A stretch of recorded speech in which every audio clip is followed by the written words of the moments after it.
Welcome to Hurrdat Sports Live. Saying, underneath, caught, touchdown, Ennis. Julian saying, putting it on the money.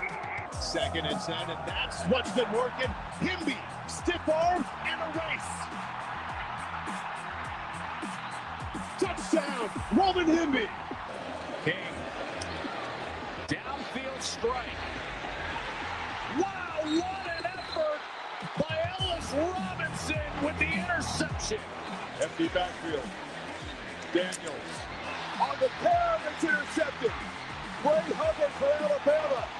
Parker's got room, makes the catch at the 45. He's got the midfield. Parker the 45, Parker the 40. Parker through tackles. 40 to 30, 25, 20, 15, 10, 5. He's gone! It's a house call for Parker Kingston. And the Cougs do put the hammer down on special teams. Let's go, Parker Kingston. And Messemaker will stop and go. And Wyatt Young running through tackles. A stiff arm. He's trying to go all the way. Wyatt Young, reckless. Charlotte just 2 for 9 on third down. This is a 3rd and 3. Pressure coming. Loftus flush, and he is taken down a long way in the backfield by T.J. Smith. That's end zone. Hazley touchdown, Duke. Good morning. Welcome in Hurrdat Sports Live, presented by Centrist Federal Credit Union. I'm Ravi Lulla. Don't worry, DB will be joining me shortly. He got delayed a little on drop-off duty, so he will be joining me here in a few minutes. In the meantime, since I have to ask somebody, Shane, what's up, buddy? What's up? How you doing? I'm doing good. How are you? No, good. Thank you. Yeah, you staying warm out there? A little better than yesterday, at least? A little better than yesterday. Yeah. Well, we'll have DB join us here in a few minutes. The lineup for today, and this is the earliest the lineup has or will ever go out, so mark this down. It is a moment in time. 8 o'clock is our guy, Tim VERGHESE from Inside Nebraska, as always. 9 o'clock, we've got a special guest that I think you guys are really going to like. We've had him on before, Adam McCLINTOCK from Matrix Analytical. He's involved with analytics. He does some of the best playoff prediction rankings in the business and does a really good job analyzing coach data as well and takes out all the kind of personality bias and things like that. So we'll talk to Adam McCLINTOCK at 9. And then at 9:30, another special guest, which we, I think, have talked to before, but it's been a minute. Scott STROHMEIER, the head football coach at Iowa Western. They have a big playoff matchup this weekend. So we will talk to Coach Stroh from Iowa Western at 9:30 as well. So that is the lineup for today. And the very earliest you will ever get a lineup from this show. Half the days we don't get to it at all ever. So I was surprised you didn't want me to read off the lineup. I could. We could start the show that way every day. No. No, you don't want. You don't want that much. Second thoughts. You don't want that much responsibility. Yeah. Fair enough, Shane. I did want to say there's a couple things I wanted to get to real quick here, and one of them is around this time of year every year, Spotify puts out their Wrapped, where it tells you how much you listen to what music and podcasts and everything like that. And it's been super cool from all of you guys that have tagged me and DB and Hurrdat Sports in all of your in all of your Spotify Wrapped playlist things on Twitter and other places on the internet, because it is, and I know people say this a lot where they go, oh, it's an honor, it's humbling. It really is like super humbling to see how much time you all invest in DB and myself. And, I know we're a little bit past Thanksgiving here, but I did just want to express how grateful I am to all of you, because, to get into our top listeners, I'll give you some numbers here. To get into our top listeners, you had to listen to this show for 30,000 minutes this year. That's just on Spotify. I don't know what the Apple numbers are. I know that we saw some YouTube top listeners as well. But on Spotify, you had to listen to this show for 30,000 minutes. That's 500 hours of your lives that you chose to spend with us over the last year. I broke that down. That's almost 13 full weeks of work. That's all. That's basically a third of the year in work weeks that you've chose to spend with us all. So thank you so much for that. That's incredible. And I hope that we can continue to bring you something you find worth investing in that much over the next year and the years to come as well. But because of that, I sort of feel an obligation, right? I've been debating whether or not I wanted to get into this, but I sort of feel an obligation to explain myself. And I've had some people on Twitter and wherever else and on the show, ask about like, why did I pick 10-2 coming into this year? And I thought this was a good opportunity to kind of explain my thought process. Because if you're willing to invest 500 hours of your year into us, the least I can do is tell you how I got there, right? So from a very practical football standpoint, and I said this before the year, and I said this before the season, was I thought special teams by itself was worth 2 more wins, right? I didn't think that was a hot take. Last year, I think if Mike Eckler is the special teams coordinator, they're an 8-win team instead of a 6-win team. That's pretty self-explanatory. I then thought that Dylan Raiola and Dana Holgorsen together for a full year was worth another 1 to 2 wins. That gets you to 9 or 10 right there. It wasn't this big elaborate, thing that I went into, but then I also look at the schedule. I go, hey, it's why I kept asking DB afterwards. Were there any games that you looked at and say, hey, those are games Nebraska's incapable of winning? And he said no, and I'd ask again, and he said no, and he looked like he wanted to hit me if I kept asking, so I didn't ask again. But I agreed. I didn't think there was any games Nebraska was incapable of winning. And I understand recent history, or not so recent history as we go back and back and back further to Nebraska not really living up to who we want them to be as a football program, would tell you that taking what I viewed to be a best-case scenario, which was 10-2, would be kind of a foolish errand here. And I get that. I really do. I can go into like, well, a lot of that was, Scott Frost or Mike Riley or whatever in the past and explain to you why this year is different. And I believe that to be true. But there's a larger reason why I sort of bend towards optimism when it has to do with Nebraska football in particular. And if you'll allow me here, and frankly, you can't really stop me. If you'll allow me to kind of go back in time here a little bit, one of the reasons I lean optimistic, not just in Nebraska, but in a lot of things, despite the sometimes rough, a-hole type demeanor that I have, a lot of the reason that I lean optimistic is because of my history with Nebraska football, ironically enough. And I'll take you all the way back to 1994, right? That's the first Nebraska football season I remember. And I've talked about this a little bit in the past, but I kind of want to give you the full picture here. That's the first Nebraska football season I remember consuming at all, right? I don't remember anything about 1993. I have gone back and watched some of those games since then, but that was not something I experienced in real time. So I'm 7 in 1994, and I'm experiencing in real time for the first time Nebraska football. Obviously, that's a very good team, but what we forget about that team, as DB brings up reasonably regularly, is that team struggled more than we remember. You've got a third-string quarterback starting a game. Obviously, Tommy Frazier goes out and misses most of the season. You've got games against like Wyoming that are way closer than we think they should be. But my first experience with Nebraska football was that they would figure out a way. And at that age, that has an outsized impact on sort of how you view life. And maybe I'm just weird, but that's what it did for me. And most of that season, I listened to those games on the radio. That's why I have such a strong affinity for Kent Pavelka. He is the Nebraska football voice of my youth. And the first game I watched start to finish on TV was the Orange Bowl against Miami that year. And if you're 7 years old And that's the first football game you watch from start to finish on TV. And it involves your home state and a team that I remember. I remember people at church running up to that game telling me, oh, Nebraska doesn't win these games. Oh, Nebraska, there's no way Nebraska. Oh, Miami's too good.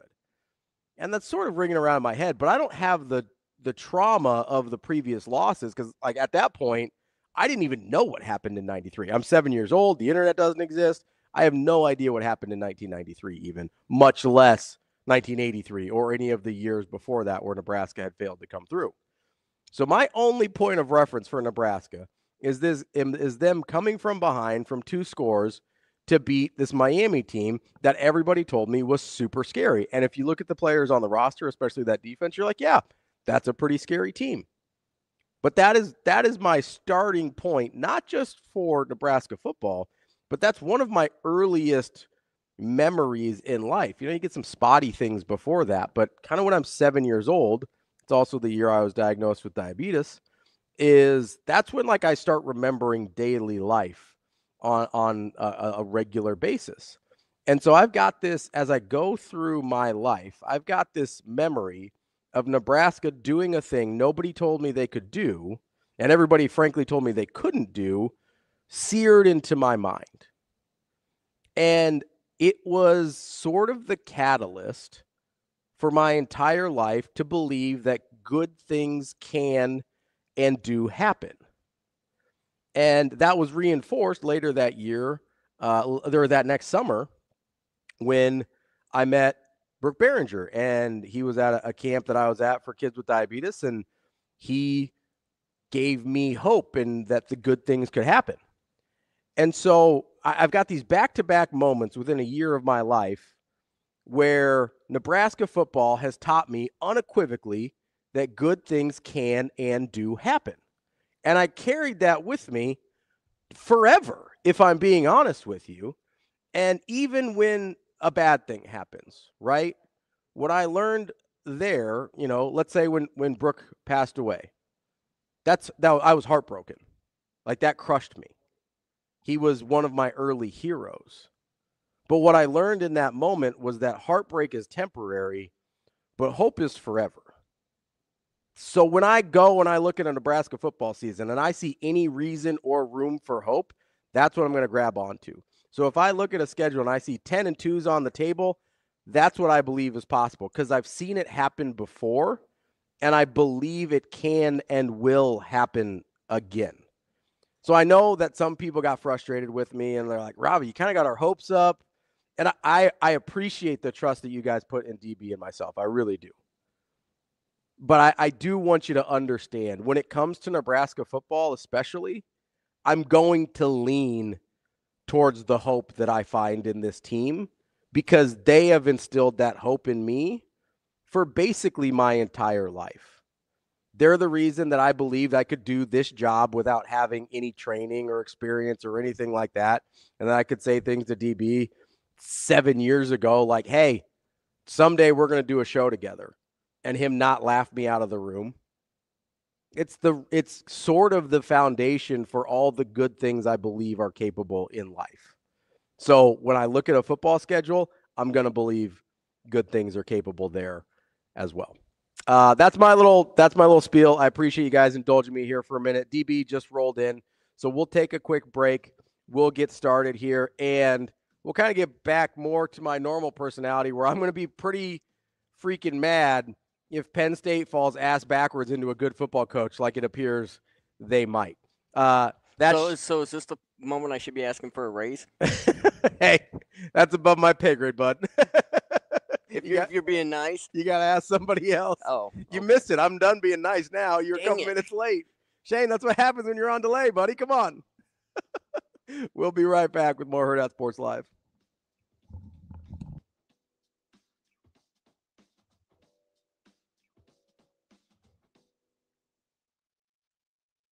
You know, I think the players probably feel it more, to be honest, because they're the ones that they're seeing and reading and hearing more of the outside noise.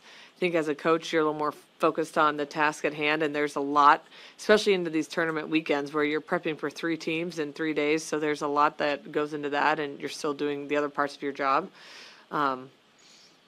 So I certainly can empathize with the players that they're feeling a lot of pressure and expectations. And I think that's a staff's job to take as much of that off of them as we possibly can, whether it's through messaging, the way we coach, the way we're communicating. I mean, there weren't really too many lows. Just in general, there's there's things here and there. People get tired, a little banged up, but yeah, there really weren't too many lows. But that's what I mean. We were out of them quick.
I mean, a little bit, but it's mostly just kind of that outside noise that we try and not listen to. And even just like throughout the season, it felt like, oh, we have to stay undefeated. We have to keep this set streak. And it's at the end of the day, again, that's not our end goal. And now we are to the point where we're trying to get towards our end goal, but not putting any added pressure on that. We want to go out there and we want to play our best volleyball every day and every night. And whether that's in the regular season or in the postseason, we want to do the same thing and we want to go out and win. So, I mean, I think there definitely is a little bit, but a lot of it is the outside noise and just kind of trying to keep that out of our minds.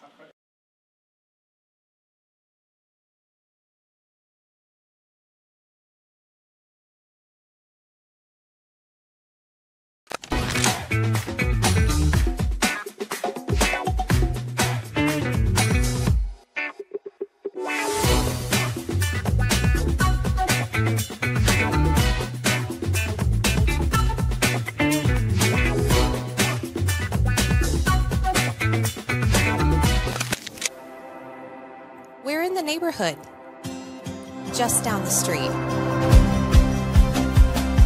With a wide variety of home equity products to help you create a relaxing oasis.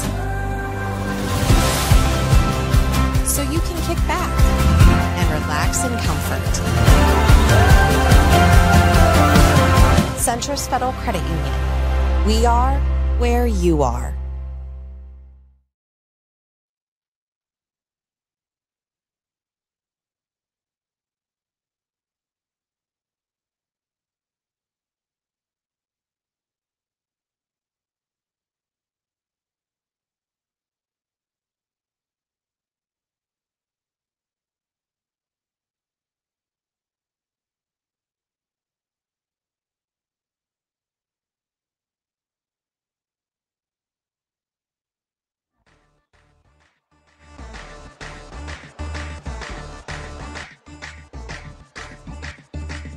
You're listening to Hurrdat Sports Live. It's an interesting team because I don't feel like we have to be humbled or anything. I feel like this team is very humble, especially for the amount of success we've had. So, yeah, I don't feel like they need to be pumped up. I just think our messaging is going to be pretty consistent to what it's been the whole year. Is, we're going to play a lot of great teams. We got to continue to trust what we've been doing. That's made us great. And I don't know. I think it's going to be the same.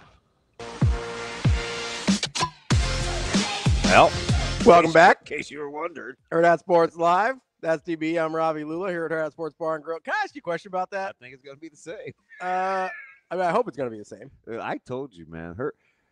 Her delivery, the cadence, all of it. I'm like, yep, they'll be just fine.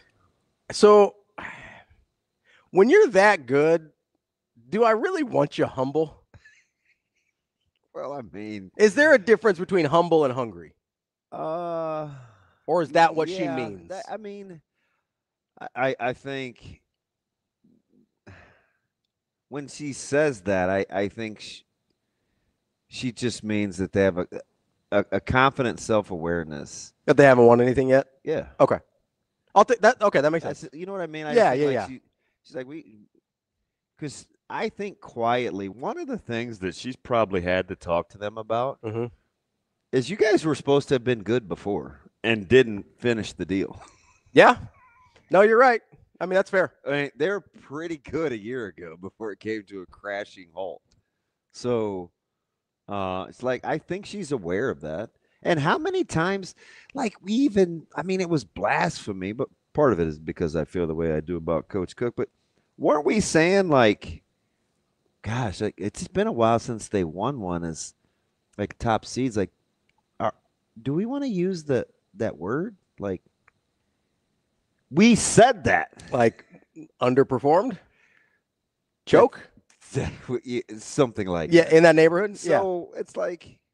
No, I'm past that. Yeah. I mean, last year especially, after Nebraska lost. Yeah, they were dominant. Yeah. And through 98.6% of that season. And we're like, oh, man, so they had their trip up the previous year. They learned from it. Here they are. Yep. So it is. If you say humble in that sense means, that's what I think, because you haven't won anything yet. So dialed. That makes total sense. Right? My thought was just like, hey, I want my players to know they're good. No, they know.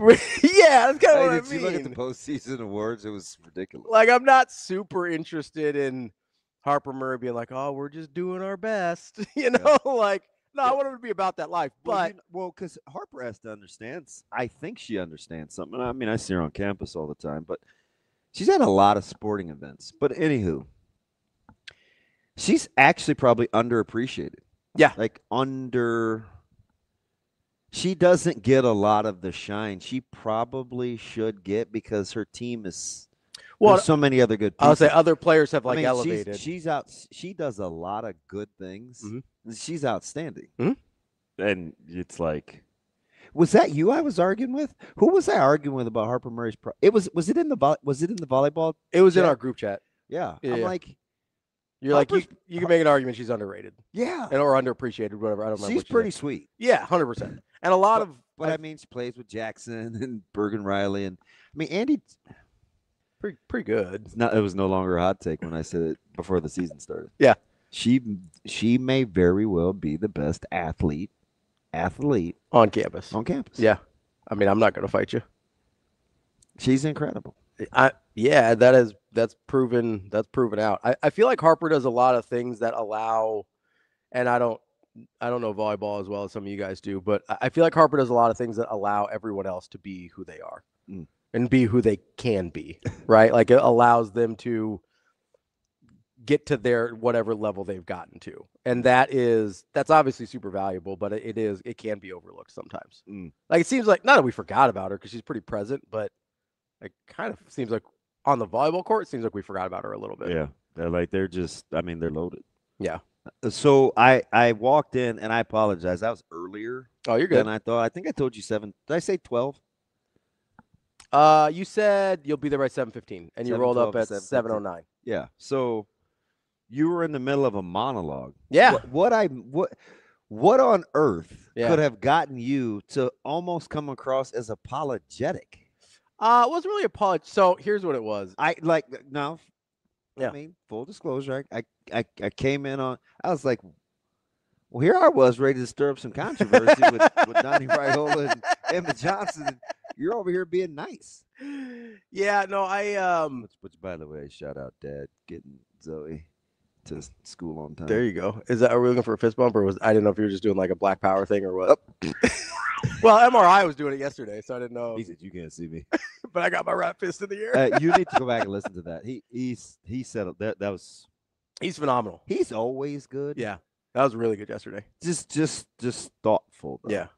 But no, I got there from.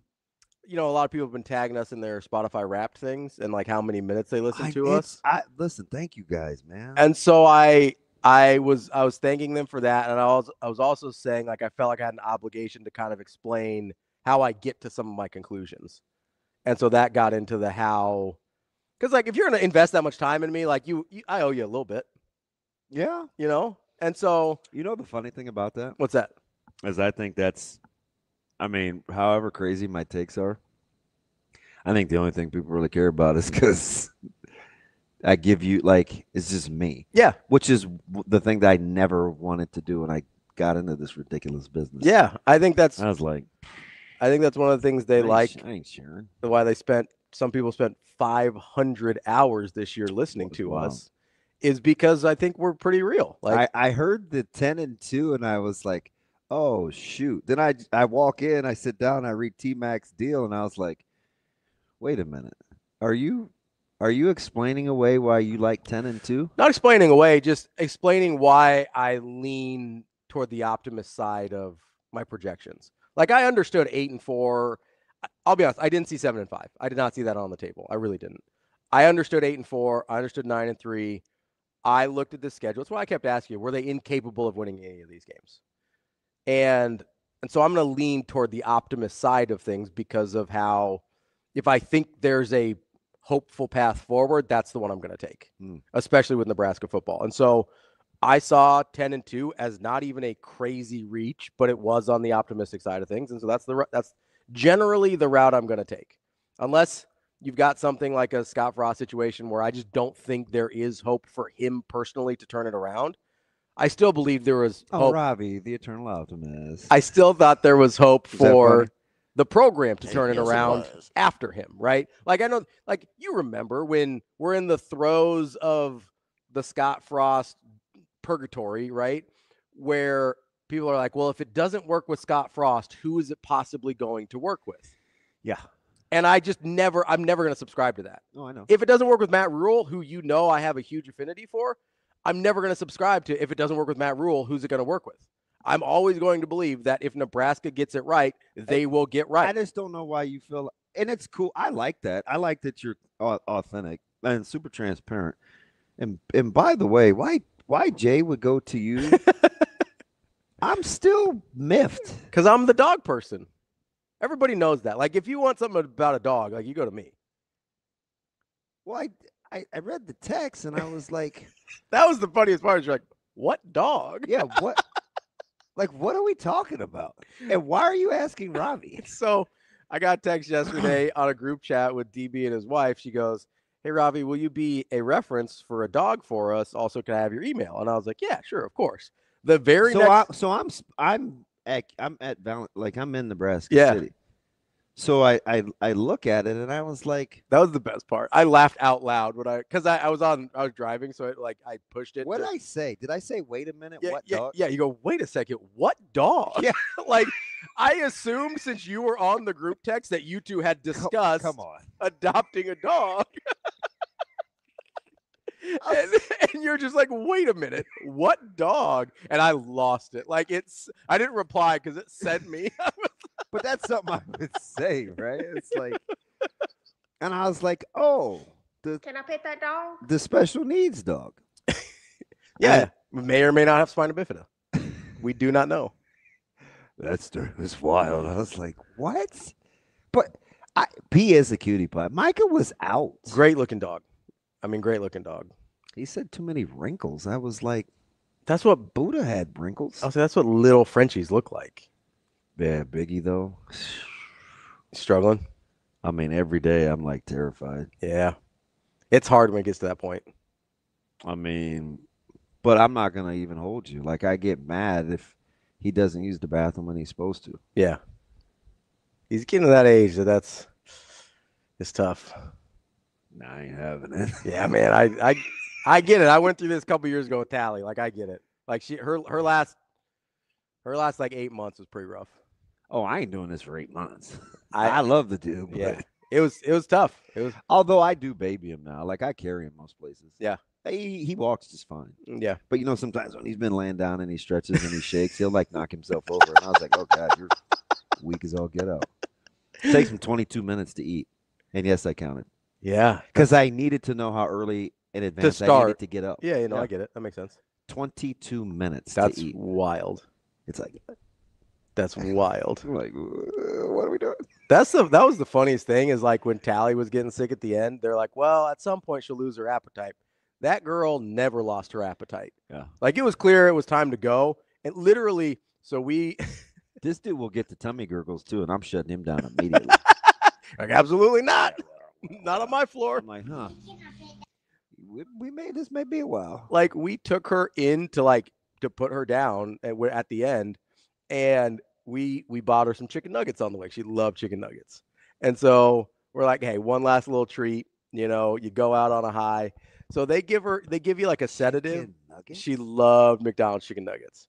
So they give her a little sedative so she's peaceful or whatever. And I was like, there was a chicken nugget in front of her. I go, hey, I think the sedative's starting to wear off. They're like, no, that thing lasts for 12 hours. She's just fighting through it to try and get the chicken nugget. Oh, that's kind of cute. Listen, I have enough issues. Yeah. Like, I'm not going through another. Yeah. That's tough. I don't know what I would do. Yeah. Because it's never happened to me before. Really? This is No. your first one? Yeah. And Tally was my first one. It's hard. Because there were all sorts of issues on a multitude of levels when Caleb was about to be born. Mm-hmm. So, like, that morning, it was very chaotic and very mean-spirited. Mm-hmm. It was do this, do that. Like, there's just a lot going on. And it was, oh, by the way, get rid of the dogs. And I was like, huh? Dead set, like, get rid. It might have been the whole nesting thing. I don't know. Oh, yeah. But so cleaning up, it's like, no, get rid of the dogs. So dead dog series is a true story. Mm-hmm. So I didn't know what to do. Yeah. So I called a couple people. They're like, oh, you can take them to the Humane Society. Like, they'll take care of them, find a place, because I had 2 Chihuahuas. Mm-hmm. And so when I got there, I was kind of panicking, right? Because you're like milliseconds away probably, or at least a day or so away from giving birth to, your first kiddo. And it was kind of an ultimatum. Mm-hmm. But when I got there, I was floored because I had to pay. I was like, you had to pay to surrender? I have to pay you guys? Yeah, it's $60 a dog. Really? I'll never forget this. So she gave me a call and she was like, get home. I was like, oh, fudge, here we go. No, bro, like, water broke while I was at the Humane Society. Oh, man. I did like 98 down Dodge. But, I mean, it was a precursor for how things were going to go the rest of the time. But devil's in the details. So I've never, knock it off. I'm sorry. I'm not going to say it. Knock it off. I've never lost a dog like through watching it. The only thing I can think of is my dad. So I don't want to see it. No, it's hard. I mean, and it's great. It's great. They got lots of ways to make it as easy for you as possible. Like they'll do whatever you want to do, which is nice. But it's and me being the nice guy dog lover I am, it's like, oh, adoption could be any week.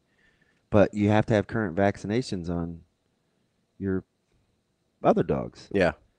I was like, what's Biggie need a vaccination for? That's what I'm thinking in my head. I didn't say one thing out loud. I didn't even really respond. I just was like, oh, let's figure that out. Yeah. Vaccinate. I mean, where are we vaccinating him from? You know what I mean? I mean, he does go outside still, right? Yeah. Yeah, so I mean, other animals can give him rabies. We don't mess around. That dude does what he needs to do and comes back in. Now we do have 2 menaces next door. Yeah, so you gotta watch. You never know. He got scratched once through the fence. Yeah, so you got problems there. Vaccinations are important. No, we're good. Hey, Shane, I thought of you this morning too. By the way, while I was getting ready, it was super quiet and we were ahead of schedule, so I was just kind of scrolling through the playlist. And What'd you think of? Huh? What's the song? It's the Little River Band. Okay. I don't even know why. It must have been on like shuffle or I don't know because it's not in I've seen them in concert. Yeah, I thought of you. You're being a lonesome loser. I was like, oh. You big Little River Band guy, Shane? That's what I always do, and they never catch me. Ain't nobody gonna catch me. I was like, oh man, this dude's getting bit by the Queen of Hearts every time. I hung out with them. They're cool. Why guys. am I not surprised that like you have? What, you hung out with them? Yeah. This ought to be good. I'm sorry. I know this is a sports show. I don't care. Let's hear it. I'm all in.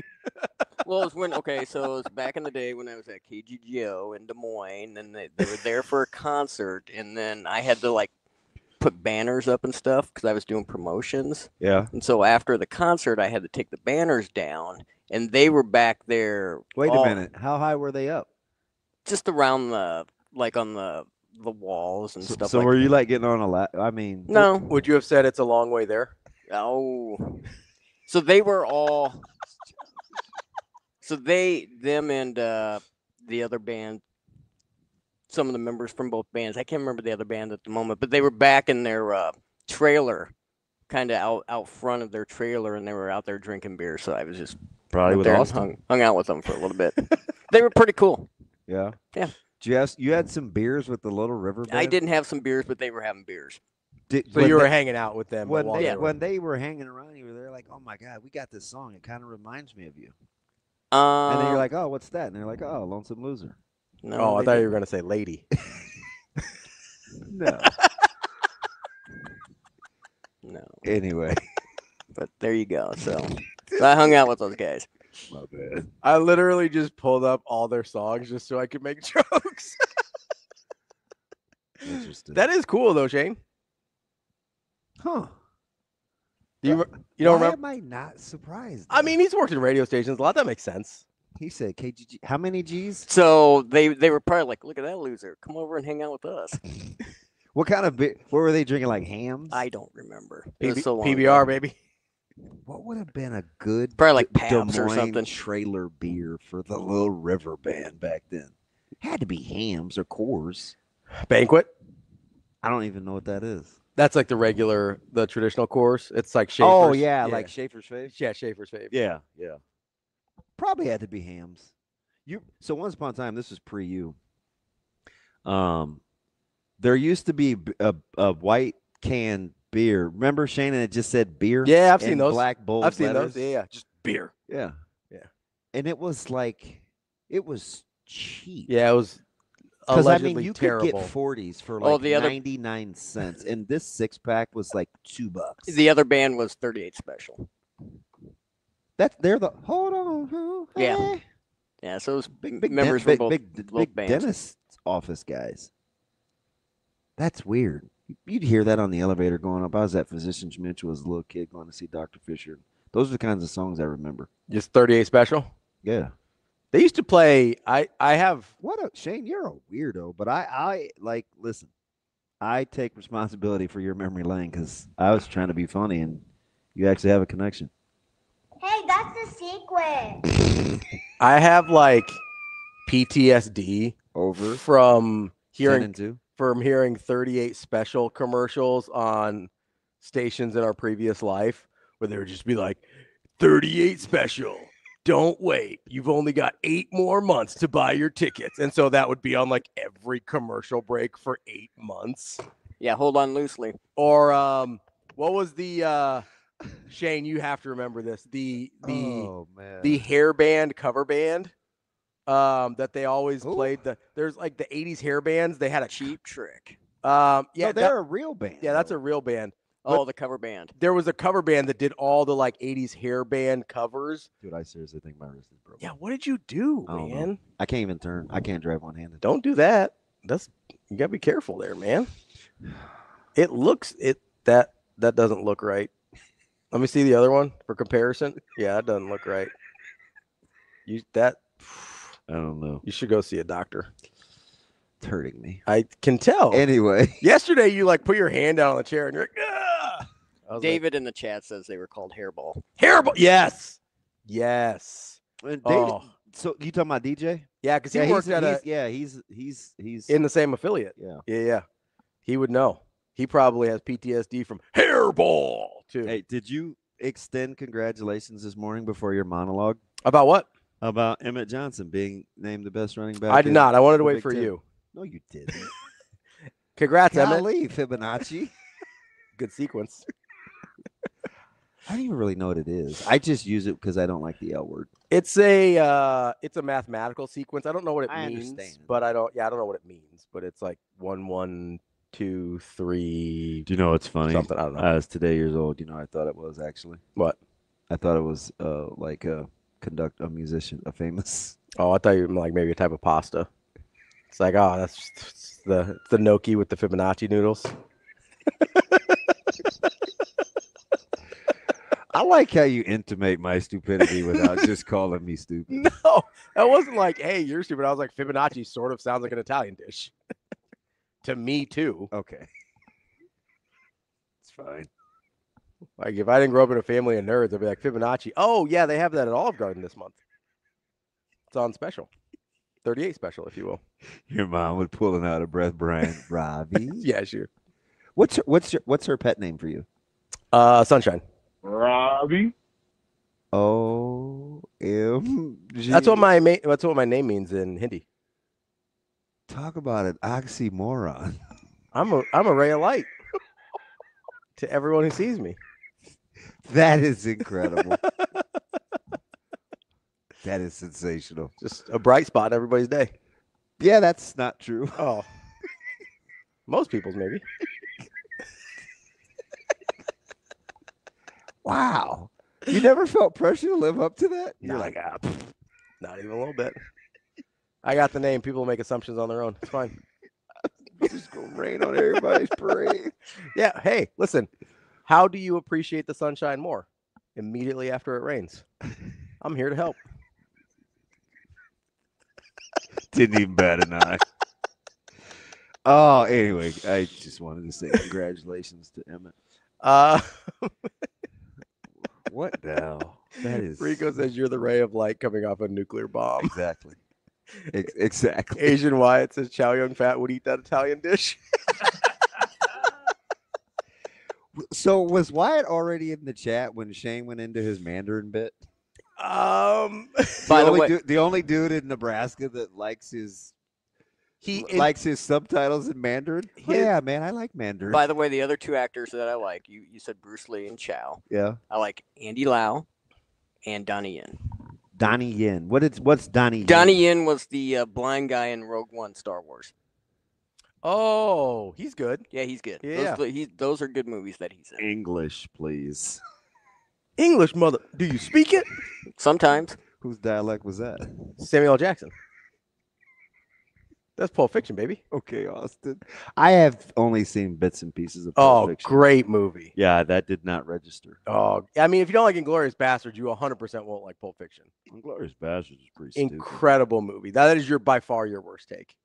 That is your 10 and 2 of movie takes. Somebody asked me last night at Holy Ghost, which, by the way, do you know what time I left? I'm going to guess. It's 9:44. Oh, I was going to say 9:45. You didn't let me guess. That's late, though, man. What are you doing? I'm like a 9 o'clock, 8:55, get out of there guy. At least you still had like a good hour of that football game left to watch, Dude, though. the crowd, there were more people than I thought. Really? Yeah. It like sells out a lot. It's a pretty popular deal. Yeah, but I've had smaller crowds. Well, when I was thinking, it's the end of the year, they're going to be pissed about Iowa. Guess not. Oh, no, they were pissed about Iowa. It just wasn't a smaller crowd. They just wanted to let you know in person. They're pissed about Iowa. I had one guy, bless his heart, he was so mad that Penn State went for it. Or on fourth down? The fake punt and didn't take their starters out. Well, I was like, look, man. Kind of is what it is. I'm the last guy to be. I've been beat 77-0. I don't bat an eye at that. It was funny because I made a joke on Twitter because in the broadcast, I think it was, I can't remember who was on the call.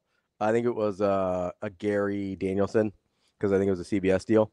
And later, like minutes after this had happened, like after the fake punt, he goes, well, I know Terry Smith wouldn't do anything to embarrass his old friend Matt Rule. And I was like, he just went for it on 4th down, up 20. I wouldn't be so sure about that, bud.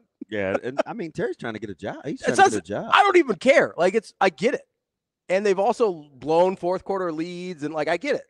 I get why they went for it. It's just really ironic to be like, oh, he'd never try to embarrass him just moments after he had done that. Penn State's a prime example of two things. Number one, you better be 99.999999% sure you can get a contract signed before you make a move. Not just a verbal twice. And then like the I'm telling you, and it was because I was there. And it was just my opinion, so I wasn't like, ooh, lock, stock. But I asked you before I went there. We talked about this with James Franklin.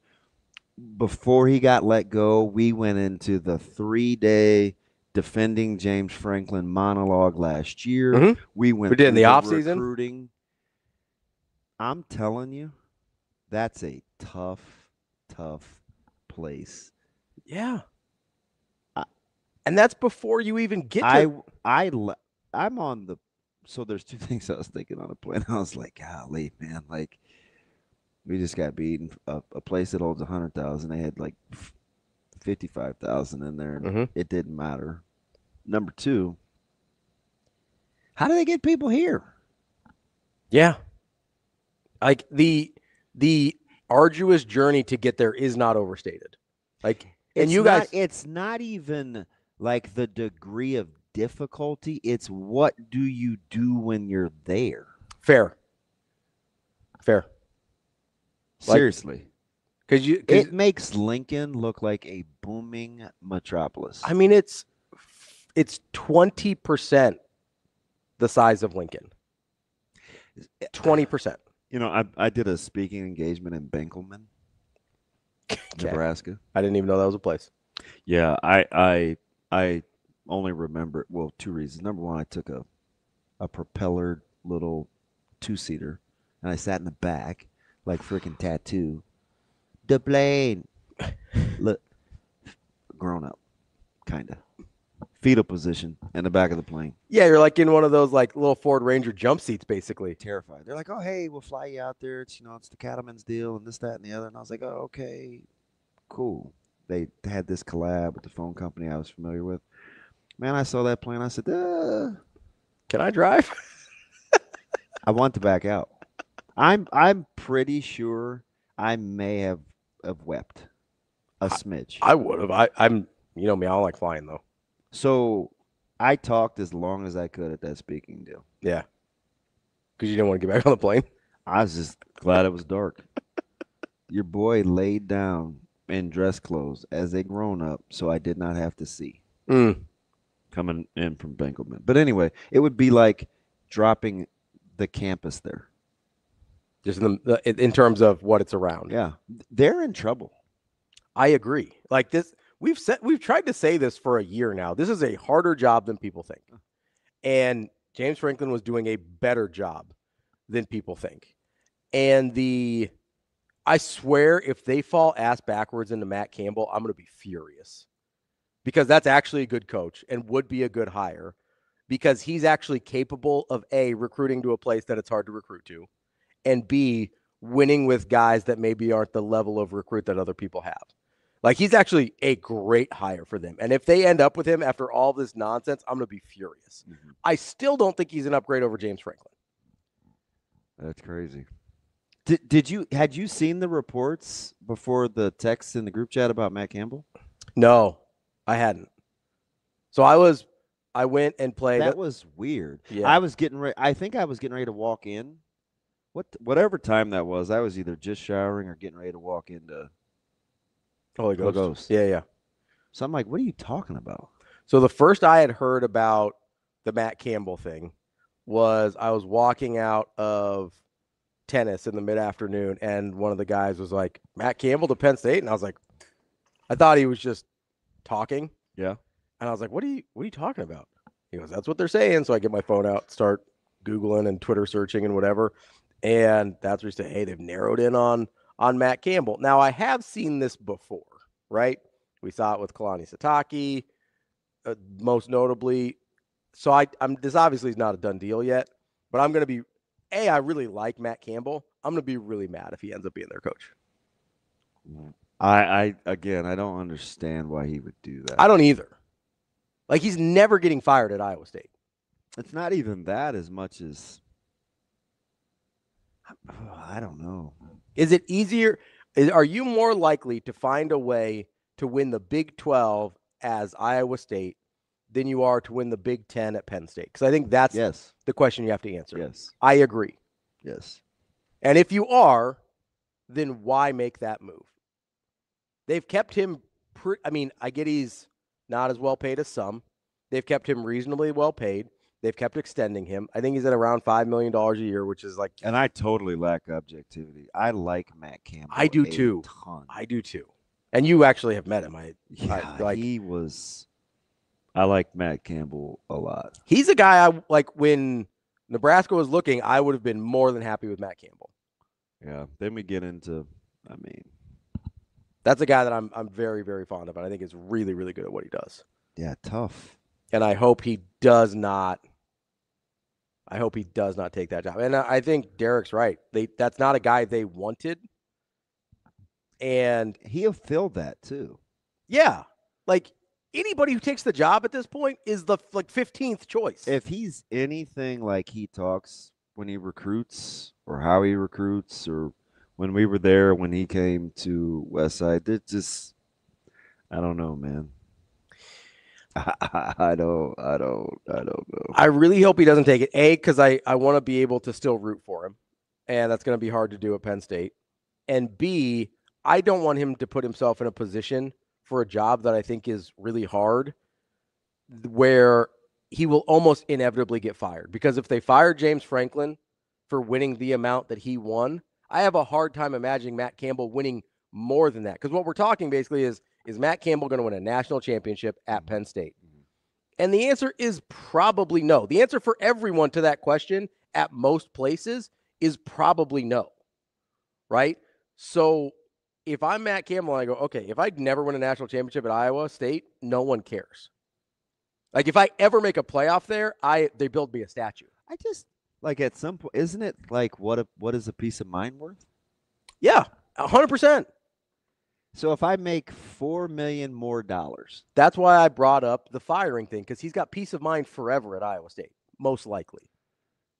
But is the $4 million worth, extra $4 million, or whatever the number would be, worth, because they're going to have to overpay for him, right? At this point? Yeah. They're going to have to overpay for anybody besides Terry Smith to take this job. That's why it's the reason I brought up what I did about Lane Kiffin. But, he had me fooled a little bit. Like, Lane's still Lane. 100%. He's a weirdo. Lane is still, like, I thought the whole, like, getting back, I just thought he seemed at peace. And they're really good. They're in a good position. But maybe it was the recruiting thing. I'll say Saban brought up, I think, the most legitimate football reason to make the move. And, he's like, I don't even know what my contract reads. And I was like, there's no way if we're reporting 13 mil or whatever, like, you don't have some. He may not know. I bet his agent knows. And maybe he's missing like a decimal point, but he ain't missing a comma. No. So it's fair. So like why are you saying that? I guarantee you he's got the first, how many digits is that? I guarantee he's got the first 5 numbers right. Whatever happens in the last 3 before the decimal, he probably doesn't care. But I bet you he's got the first 5 numbers right. No, like, I will say, I met him very, very briefly at the College World Series a few years ago when he was up here. Was this when you developed the crush? Or No, I got a picture with him because I already really liked him. Okay. So, but he is a strange dude. Like I only talked. I mean, you could tell. I talked to him for like maybe 2 minutes, maybe. But it comes off immediately that he is a super strange human being. So if anyone in the country told me they don't actually know the details of their contract, I would sort of believe him. I like the body language and stuff like that, and like his mannerisms, his delivery, like at the it's intriguing. What about it? So I used to take these, classes, and it was because I was special ed major, so it's a mild to moderate behavior disorders. So, we take these classes on delivery and why people just behavioral tendencies. Leave it at that. And just kind of the choppy movements and the movements of the head and the cadence, and like I'm always trying to read into what that means. Yeah. Like, what is that saying about kind of your personality? Like, do you mean what you're actually saying? How will that land? Yeah. Is this as good as you can do? Are you coming off as deceptive? Or all those things. Genuine, right? Which is why I love DBK. Super genuine. It's not so whatever it is, she's comfortable with it. Fair. And it works for her. Yeah. So she's mastered the art of, because it's not. So that's why I said it's very different. That's why I said genuine. The word she uses, because it's not how you would teach it. Yeah. So if it's not genuine, it's a very weird choice. I love listening to her as much as almost any paid speaker, because she's just the level of comfort she has. Yeah. And who she is, whether it's floral print or Nebraska gear, or like she's just, hey, this is it. This is what you get. This is what I'm saying. Yeah. Like, Shane, do you have that clip that you played in the Open? If you just dropped in from Pluto, not a planet, and I can replay it. If you just dropped in from Uranus, jerk. I prefer Saturn. Big Jupiter guy myself. Drops of Jupiter? Train? No?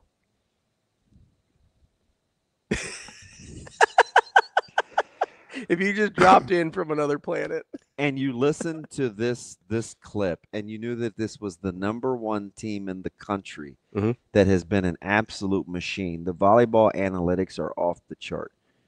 Hard pressed to go back and find a team that has been this dominant. And this is their head coach, and she says this. It's an interesting team because I don't feel like we have to be humbled or anything. I feel like this team is very humble, especially for the amount of success we've had. So, I don't feel like they need to be pumped up. I just think our messaging is going to be pretty consistent to what it's been the whole year. Is, we're going to play a lot of great teams. We got to continue to trust what we've been doing. That's made us great. And I don't know. I think it's going to be the same.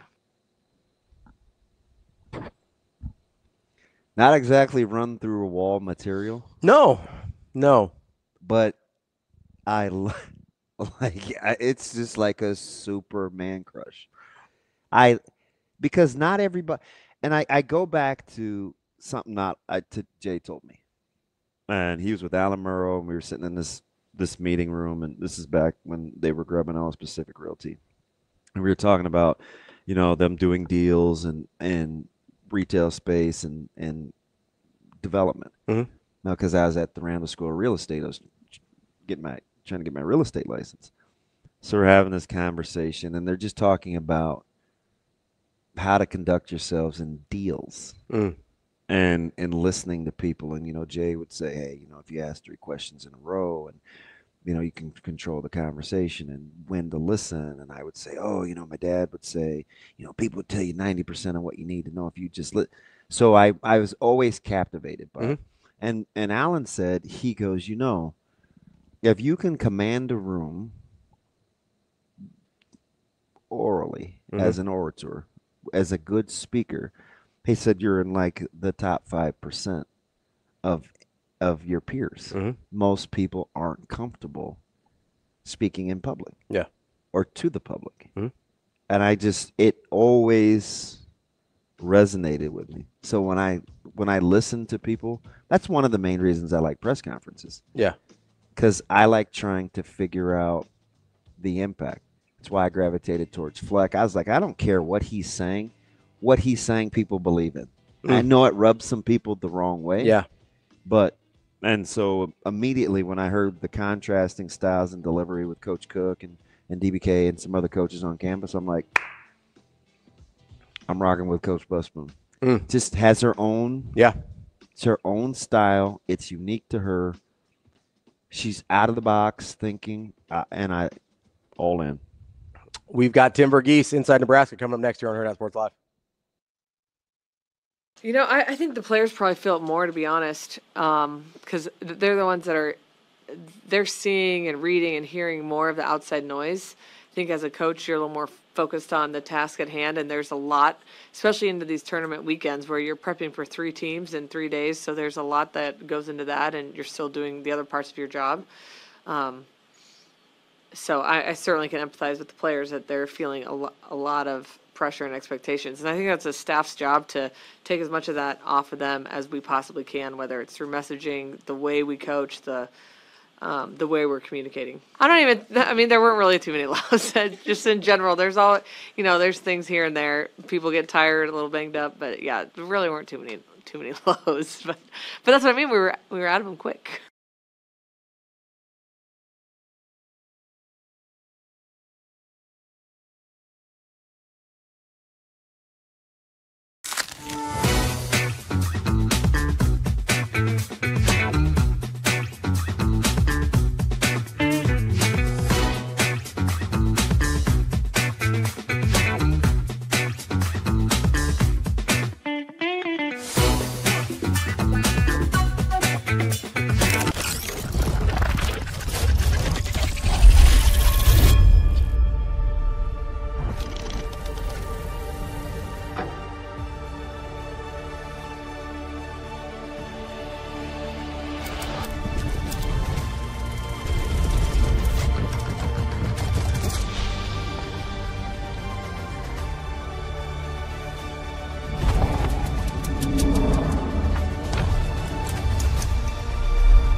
I mean, a little bit, but it's mostly just kind of that outside noise that we try and not listen to. And even just like throughout the season, it felt like, oh, we have to stay undefeated. We have to keep this set streak. And it's at the end of the day, again, that's not our end goal. And now we are to the point where we're trying to get towards our end goal, but not putting any added pressure on that. We want to go out there and we want to play our best volleyball every day and every night. And whether that's in the regular season or in the postseason, we want to do the same thing and we want to go out and win. So, I mean, I think there definitely is a little bit, but a lot of it is the outside noise and just kind of trying to keep that out of our minds.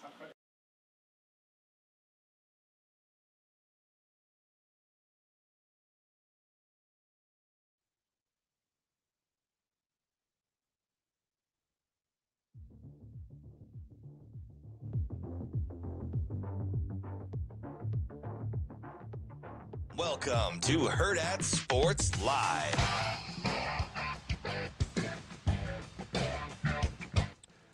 Welcome back, Hurrdat Sports Live, presented by Centris Federal Credit Union. That's DBM Ravi Lulla here at Hurrdat Sports Bar and Grill. We are joined now by Tim VERGHESE from inside Nebraska. Tim, what's going on, buddy? Hey, how's it going, guys? Y'all hear me okay? Oh, yeah, we got you. What's up, buddy?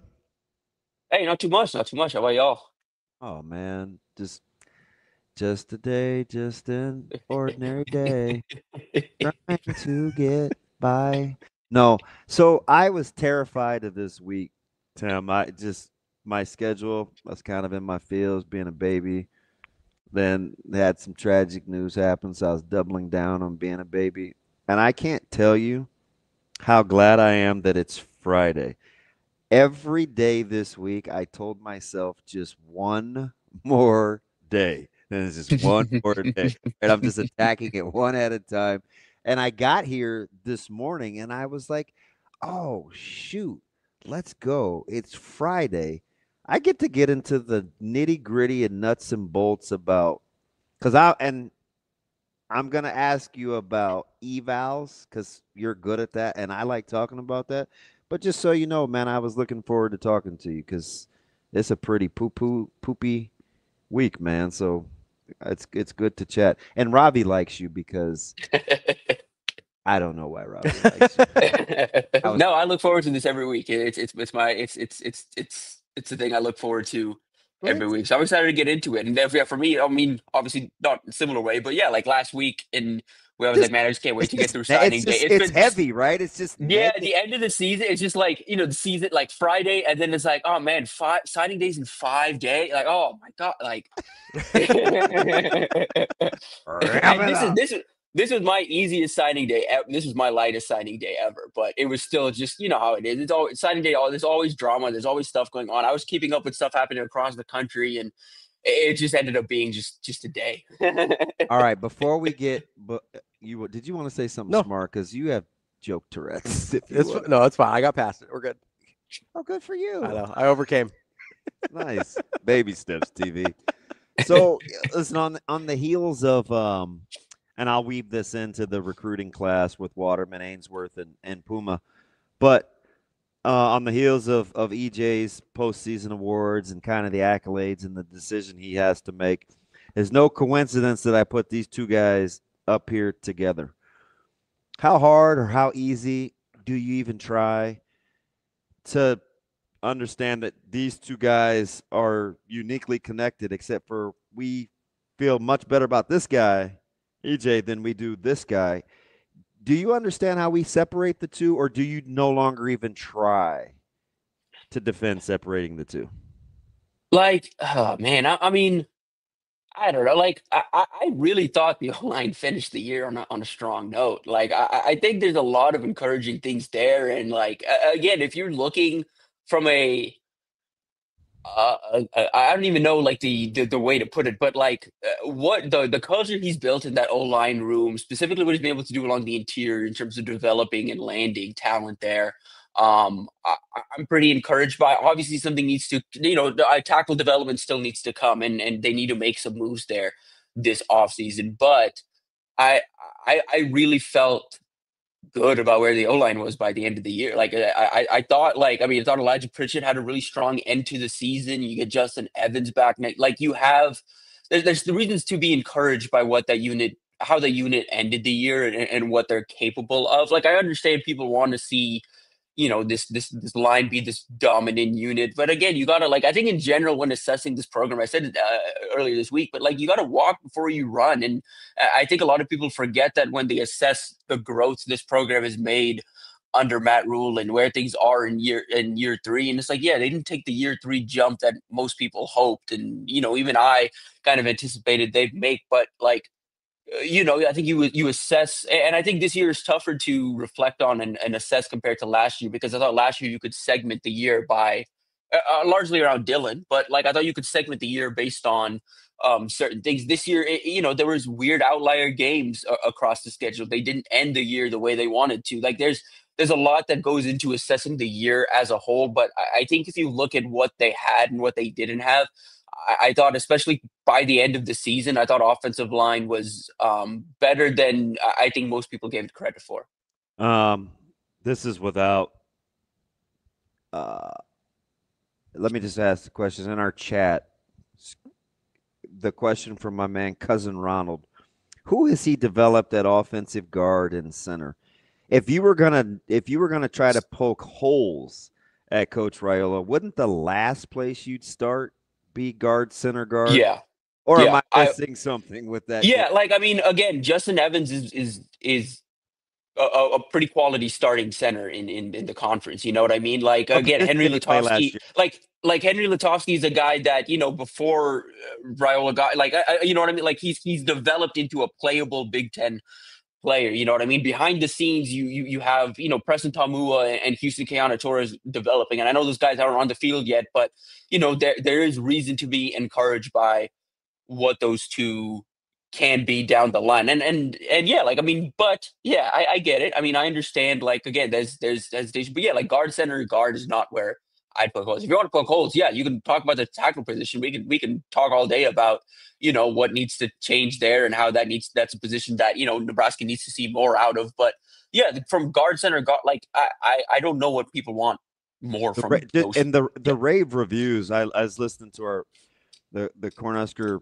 the player talks that Jess has with the guys every week, and she had Spindler a couple of weeks ago, and kind of him intimating and talking about what's happened since he's gotten to Nebraska. He's now an all-conference player. He was on the verge of almost being run out of Notre Dame in terms of their future plans. Like, I think the player testimonies kind of have to speak for themselves, don't they?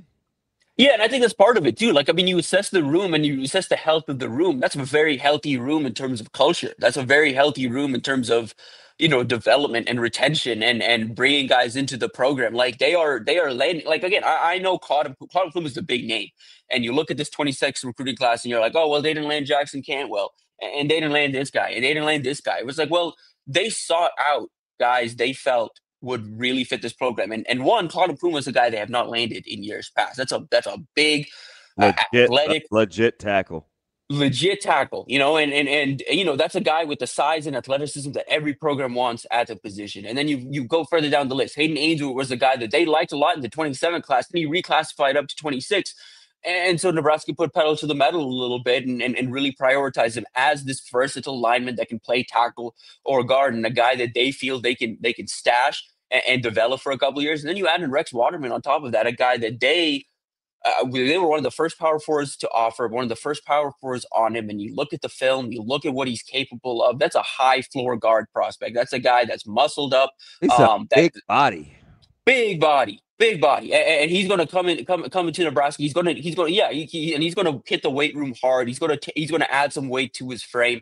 It really wouldn't surprise me if Rex Waterman, within his first 2 years in the program, finds himself on the 2 deep.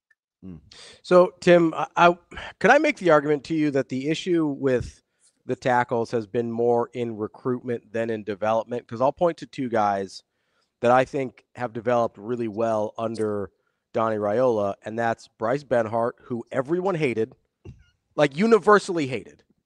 Like, I don't think that's an exaggeration. And he turned into a very quality Big Ten tackle.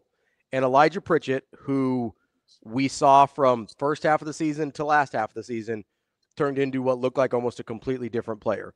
Could I make the argument that they just haven't gotten true tackles into the program, and that's why the tackle position has been an issue? I think so, and I think you could also make the argument that Bryce Benhart's and Turner Corcoran's initial recruiting ranking are held against Raiola because that's considered something he inherited. Blanket people can say, oh, he inherited 2 4-star tackles. We know what those guys would look like on the field when they got it. Like, we know what those two look like. We know what we hated the O-line. Yeah, we know what the O-line looked like when they were out there. Their and head what they coach like. said that he didn't want to have to play them. They weren't ready to be playing. Like, their head coach said that. Yeah.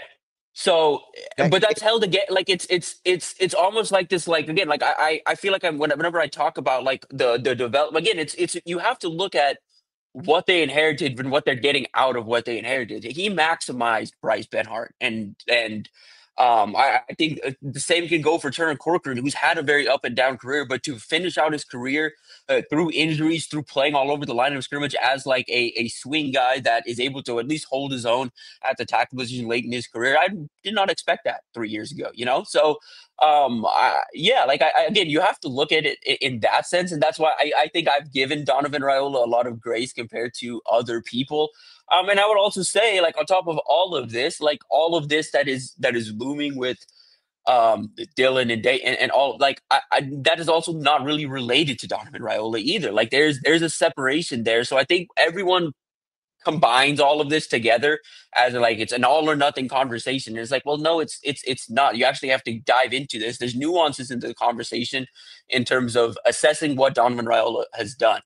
In terms of assessing, okay, well, if hypothetically Dylan Raiola were to move on for the program, does Nebraska just cut that? But that's not how that works either. You know, like you have to look at the program and you have to look at the players and you have to separate those two things. Like there's a lot more nuance to all of these conversations than I think the average fan, I think, puts into how they assess all of these situations.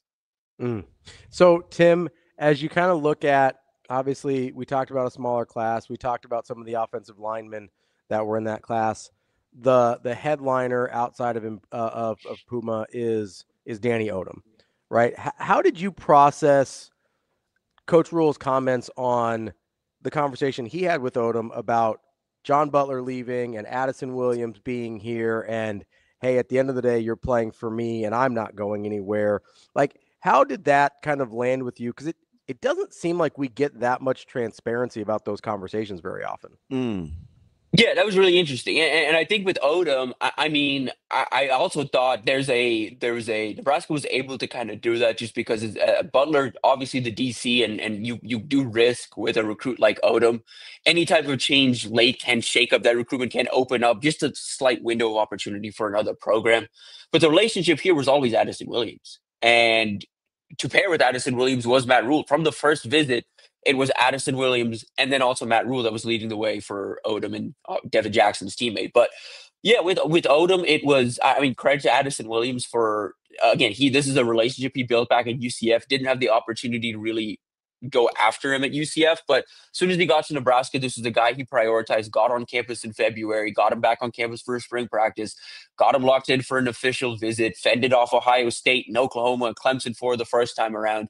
And then Ohio State and Michigan, were in that mix through the summer, through the fall, did not let up. Clemson joined in, it was I just put up our behind the scenes story, but they were sweating a little bit pretty much until Danny Odom sent Matt Rule the lock emoji on Wednesday morning saying he was locked in and signing. So pretty much until that moment, he said he shut his recruitment down a couple of weeks ago. With the late coaching turnover, like that obviously meant something, but it didn't necessarily, you're still sweating with a guy like that. So in terms of what Nebraska's getting there, like that's a guy that's coming to take jobs in the secondary. That's a guy that I love his senior tape. I love his instincts in coverage, his natural stickiness. I think he does a really good job of squeezing guys to the sideline, utilizing his length, and he's a strong individual for his size. And the biggest question with him going into his senior year was like, just how he'd be able to play up at the weight. Like he had done really well on the 7-on-7 circuit. He played really well as a junior, but he was closer to like 165, 170 then. Obviously not a playable weight at the power 4 level as an outside corner. He's up to 180, 185 now. He's going to be probably 190, 195. And man, he held it really, really well as a senior. Was sticky in coverage. And so, yeah, your one question with him, I think long-term is going to be just the top end play speed. He's a 4.6 guy. But in 7-on-7 on the field, he's been in phase on quicker, faster receivers. It hasn't really mattered. He does a good job utilizing his length, utilizing more short area acceleration and short area athleticism to stick in coverage. I'm a huge fan of his game. Huge fan of the playmaker he is. And again, like I just think it's going to be one of those things, like the guys that the media around here, it's going to be like day one spring ball or the first time they get access to practice. It's going to be like, whoa, look at Danny. Like Nebraska's a 6'2" corner out there and he looks really good. Like that. Just wait. Like you're going to see that first day of spring ball. Yeah, I always try to glean information. I like listening to, the player interviews when Jess is talking to him. She kind of has this way of like getting them to just different angles to get them to open up, right? And so I want to jump to Luke Sorensen because she's asking him kind of these lines of questions about his development and kind of where he came from. And he just casually dropped that he started out as a tackle, where and there were a couple of these guys that started out playing different positions, D tackle to wide receiver, which was a weird transition for a couple of guys in this class. But Sorensen, I was interested listening to him talk to her because he talked about how he was not a natural pass catcher early on. He was more of an inline guy. He started out as a tackle. Then I watch his film, and I'm thinking, wow, he's a good hands catcher. Can stick you at the top of routes. I don't know how much of a separation guy he's gonna be, but he makes contested catches. His frame's gonna trim down a little. He's kind of I don't know if he's a sleeper, Tim, but he looks like a guy that has potential to be better than kind of how we're talking about him. Or maybe it's just the prevailing thought because we're a little bummed about the size of the class. Are those two separate things for me? I think so. I think Sorensen's like one of the guys I'm anticipating contributes as a freshman, and a guy that was a big legit recruiting win. You look at the other offers he had. Look at that recruitment when it took off. I mean, again, like I stressed this when Nebraska landed his commitment. This is a guy that Penn State and James Franklin at the time, Penn State and James Franklin were pitching on being Tyler Warren, like coming to Penn State and playing the Tyler Warren role. They specifically circled him as the guy they wanted to play that role. And then they pivoted once they realized this was a recruitment they were losing footing in. It came down to Nebraska, Ole Miss, and USC, UCLA were involved. There were a couple other programs involved. Texas and A&M had both offered. Miami had offered. Programs that had done this at a high level at the tight end position wanted him badly. And you talk about his wanting to be a tackle. He's got big features, man. He's got huge feet, huge hands. I think that's part of the transition as a pass catcher. And I think why I'm a little encouraged for him long term. You talk about the separation stuff. Yeah, that might not be there necessarily for him, but I think his big hands, his natural body strength, I think allows him to be can allow him to be a really good contested catch guy across the middle. Really good body control for a guy that isn't always used to be, you know what I mean, being out in space. He's very good with his body control, which I actually think is a very underappreciated skill when we're assessing athleticism, is just watching body control, like balance seemingly when both feet aren't on the ground. I look at that a lot. Really good. Me too. Yeah, it's something, but it's more anecdotal for me than it is I don't think it's something you can really measure. It's more of just hey, this guy looks really in control of his athleticism. And I look at that as a guy that I think for Sorensen, and it comes in different ways. For some guys, it's playing the position for a really long time and developing some of the little nuances. I thought Andrew Marsh, who's at Michigan now, I think that's him. Andrew Marsh is a guy that just played the position, knows the nuances, very in control of who he is and what he is. With Sorensen, he's got a judo background. He's got a multi-sport athletic background, like some baseball, and there's a bunch of different sports back there. I think all of that allows him to be. He's very well balanced. He's very in control. I think a lot of that stems from that judo background, at least in my opinion. In terms of you look at his play, he's a guy that's always finding himself on his feet, always balanced. Again, that you see some of that judo and how he blocks, how he he's fun, man. He's a lot of fun. There's a clip in his senior tape where he's blocking Marcus Fakatsu, the number 2 defensive lineman in the 27 cycle, who's 6'7", 295. And he just gets under him, moves him out of the way. And it's whoa, he's got 50 pounds on you. That should not be happening. But I think that's a guy that's going to be competing for playing time in 12, 13 personnel. He was pitched on by Dana Holgorsen on being a weapon in this offense. I really think this offense and the staff plans to feature him pretty early here in his career. Last one for me on the recruiting class before we get to the defensive stuff. Nayland Scott, 6'2", 210. He's physical. I like his toughness. Again, a guy that seems naturally competitive. How about the little tidbits about how he grew up a D tackle? He's before, I think he told Jess, he's before I trimmed down, I was a little bit of a fat boy. Or, I was just wait, what? And the only real thing I could remember is I played with a guy in Clinton Childs who in 7th and 8th grade was playing O-line. And I was like, yeah, this guy's not probably an O-line.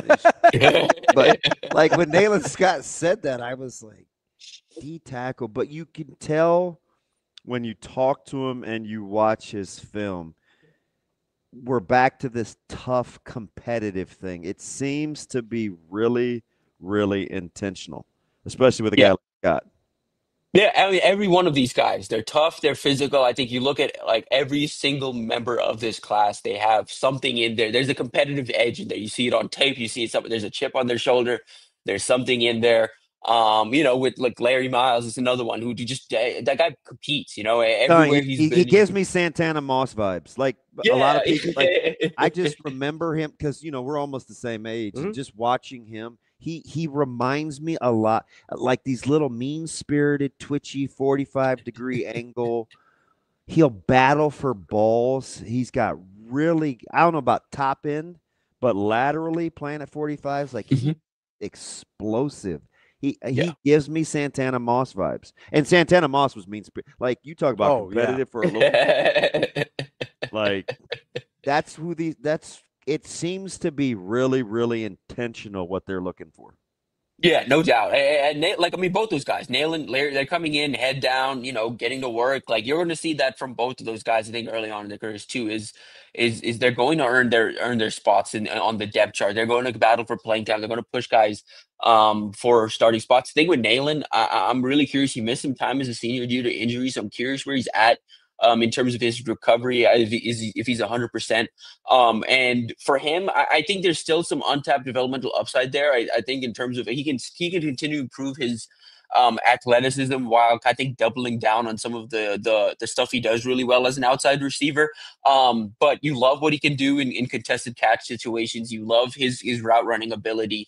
A guy that, again, another high floor member. Like, again, I look at this class and I mean, I've pushed for it behind the scenes, but like I don't think a lot of these guys are, one, fairly ranked, but two, like I think when you look at rankings, you look at a lot of times on you see guys outside of like way low on the 3-star rankings. You're like, oh, like, and then you look at the offers and you're like, oh, but then you look at the player, you look at the tape, and you're like, oh, well, this is a guy that is a pretty high floor prospect with some developmental upside. Like Nebraska was actually picky. Like, again, you can blanket and say, again, I've seen it from people out there that don't follow this thing. I get it. Like, it's tough to follow recruiting this day and age, but they were like, oh, Nebraska, like, just kind of punted to the end and just kind of like, we're really lazy in how they ended the cycle. That's not what happened here. They knew they had a limited amount of spots, and the guys they took, they were very intentional with how they used each spot. Every single one of these guys are guys they feel that they can contribute at some point in this program within the next 2 to 3 years, if not sooner.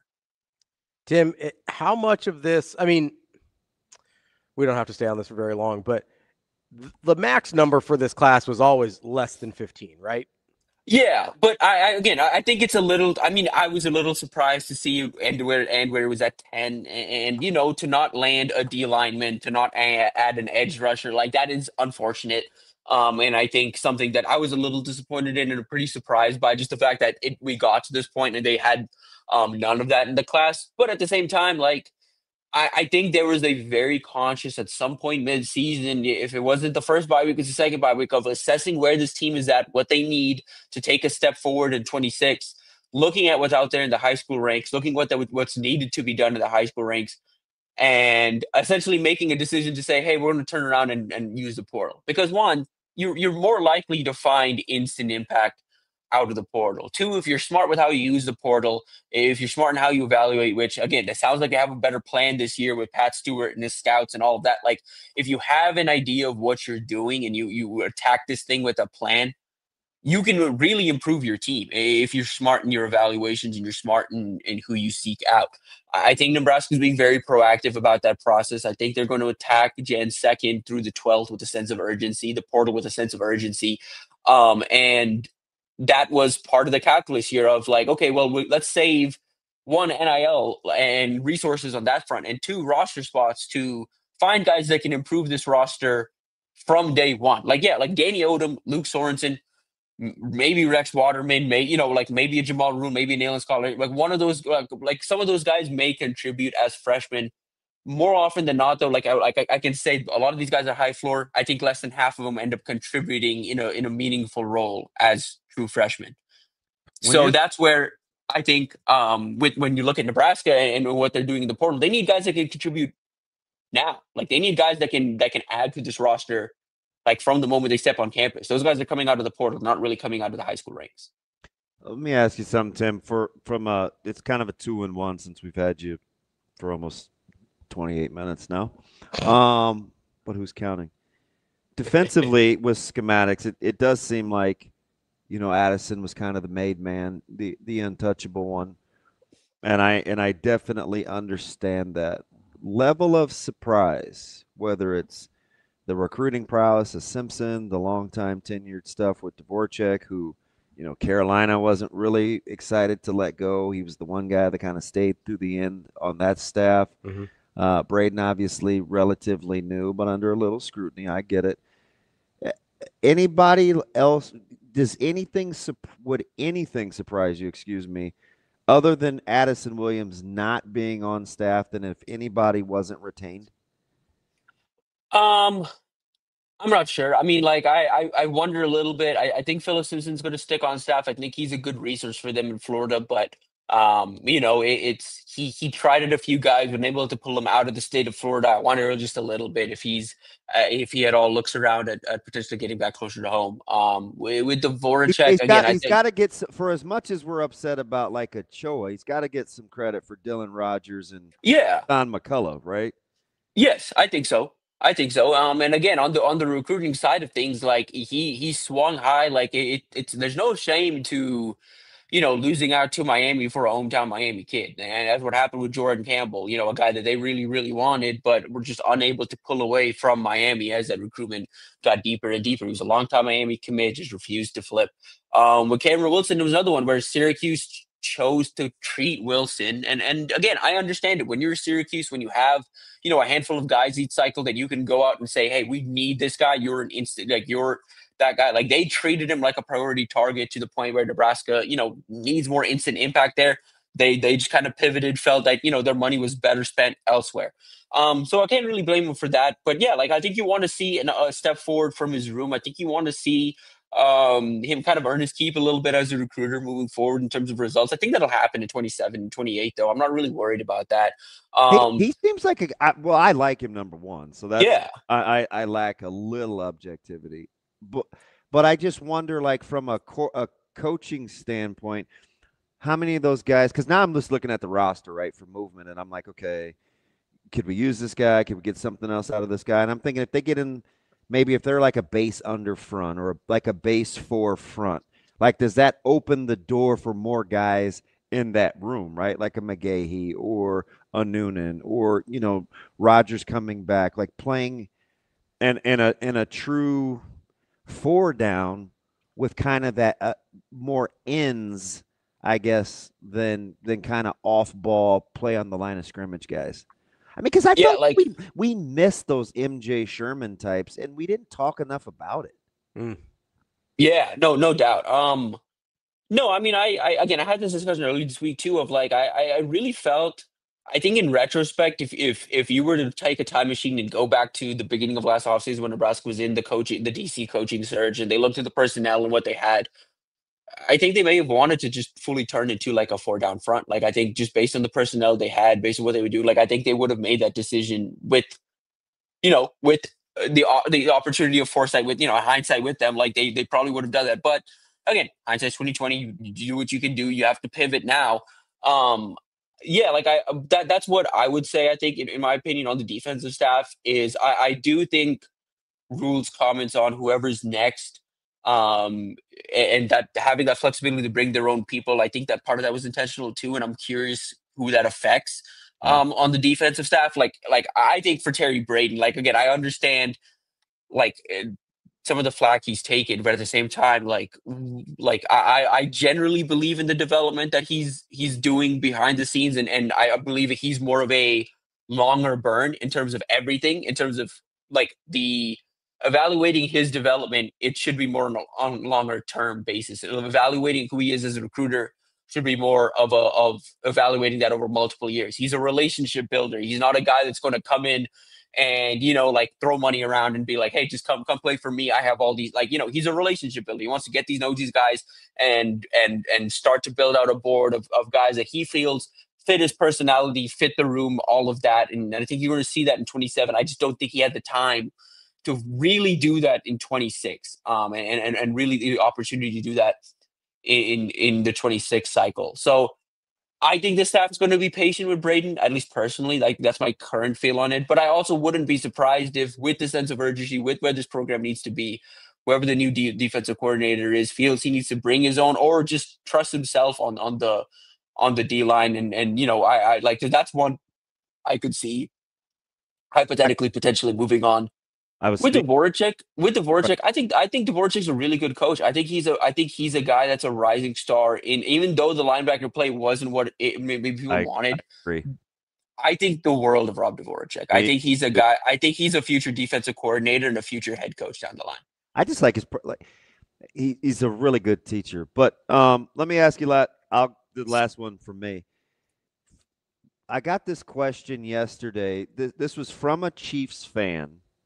So he's familiar with kind of Braden's style, and he was pitting it with Coach Butler and this NFL philosophy. He asked me, he basically said, hey, I know you were kind of down on the physicality and kind of the punching and the knockbacks up front. Do you think guys would have been better if they focused on just kind of more one technique, right? Like if you're a one, playing the one. If you're a three, playing the three.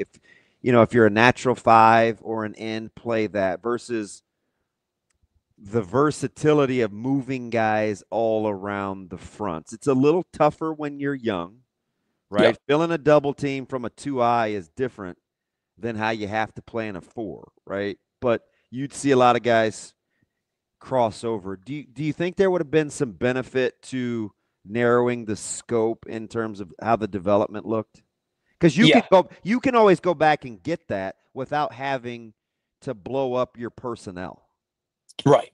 No, I think so. I mean, I thought there were some weird decisions along the deal, and I don't know if that necessarily goes on Braden. I think part of it goes on necessity in terms of trying to. You needed size. They were just trying to fit the run however way they could. I felt like there was some desperation there. Like I thought they moved the Elijah Judy out to D end. I felt at times, and I thought he looked better there than he did at tackle. But then it felt like towards the back end of the season, they started to pack pounds back on him to play tackle. And I didn't love that. And I didn't love how he looked there. Keona Davis, I felt like they moved him around a little bit where, I think if he had just been able to focus on one position, I think you started to see it at times at the end of the year, really settle into a role and own that role. Yeah, I think that's what I would like to see, I think, from this next coordinator. Imagine Wanari is like a natural 4-3 under front end. Mm-hmm. Yeah. Just getting to focus on the same thing every single snap. Just that.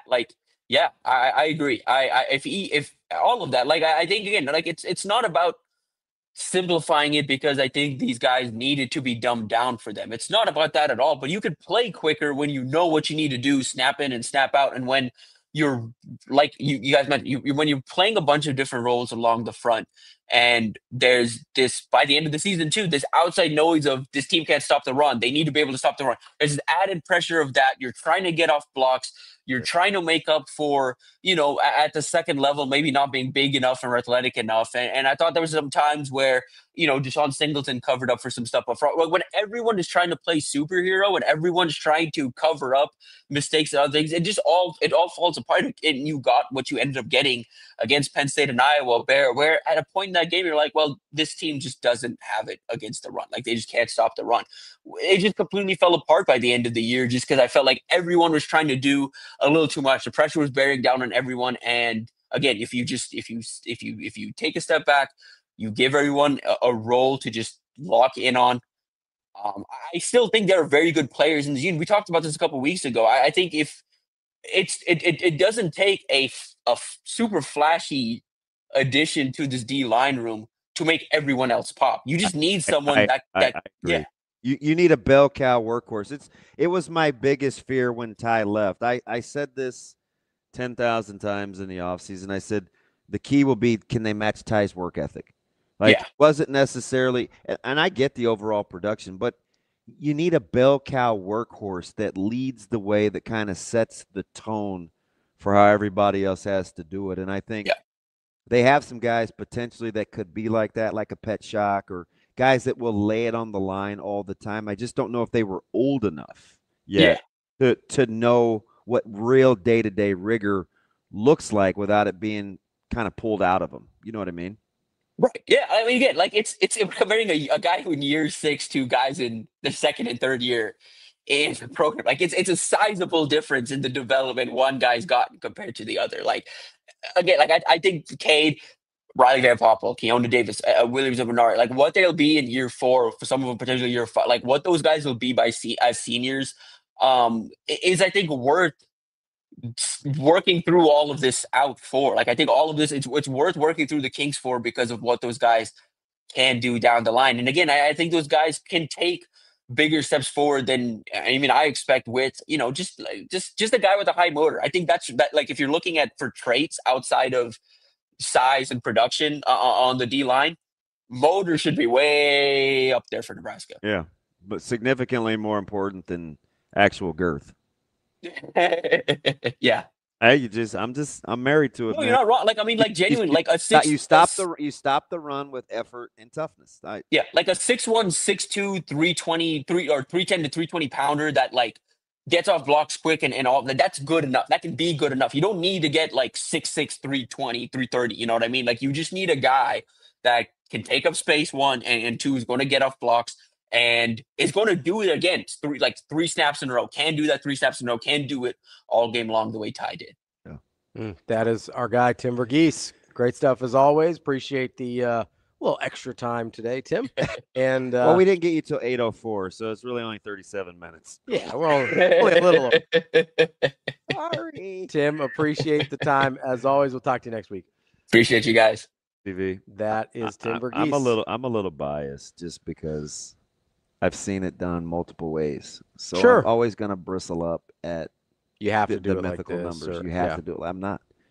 I watched really mean-spirited, undersized guys function at a high level.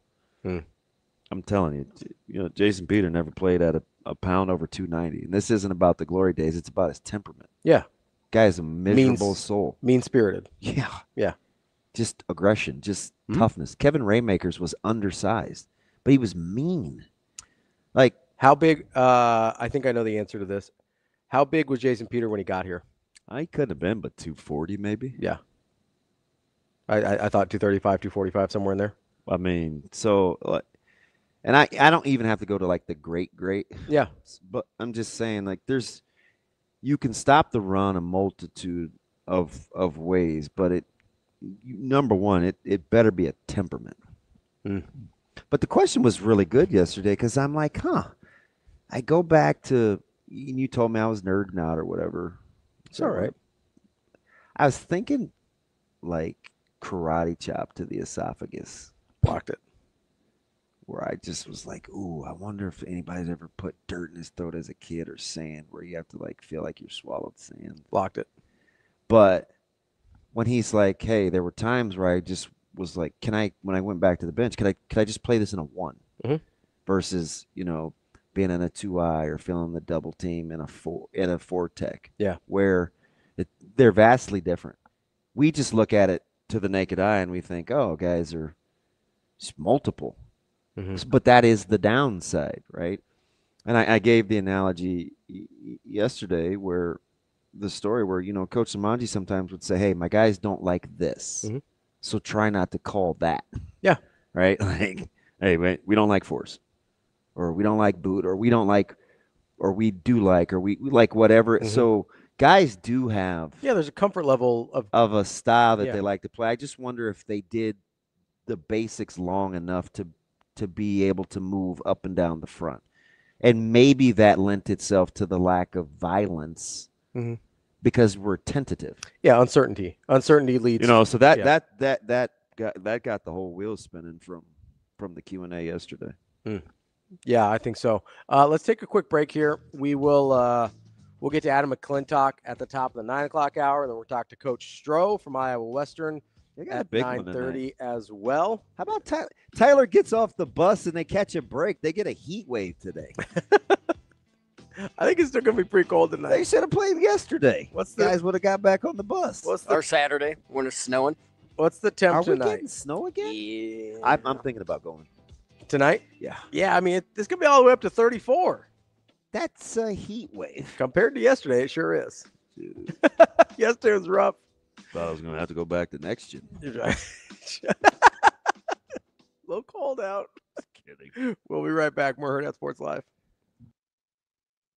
Yeah, I was just talking with the team, just how proud I am of the fight down the stretch. It wasn't that long ago here in this building. We were playing Marquette down 2-1 and fought to come back to win that. Had some similar feelings in there, some similar big swings from the person on my left. But I can't give enough credit to Northern Colorado.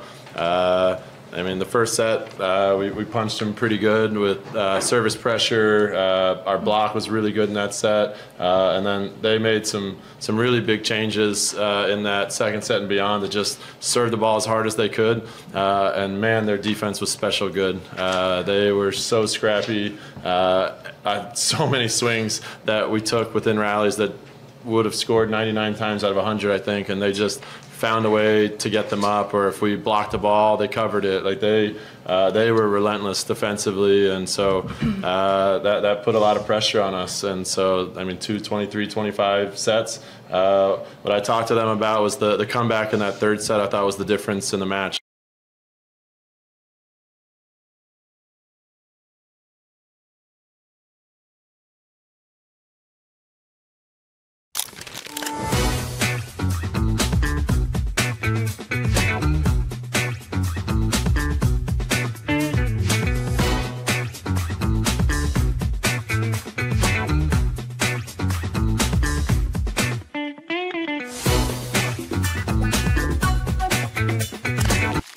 Imagine your first dream home and the feeling of walking inside for the first time.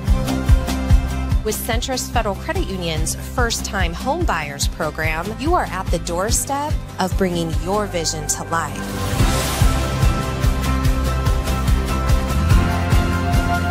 Welcome home. From your neighborhood mortgage experts, Centrist Federal Credit Union. We are where you are.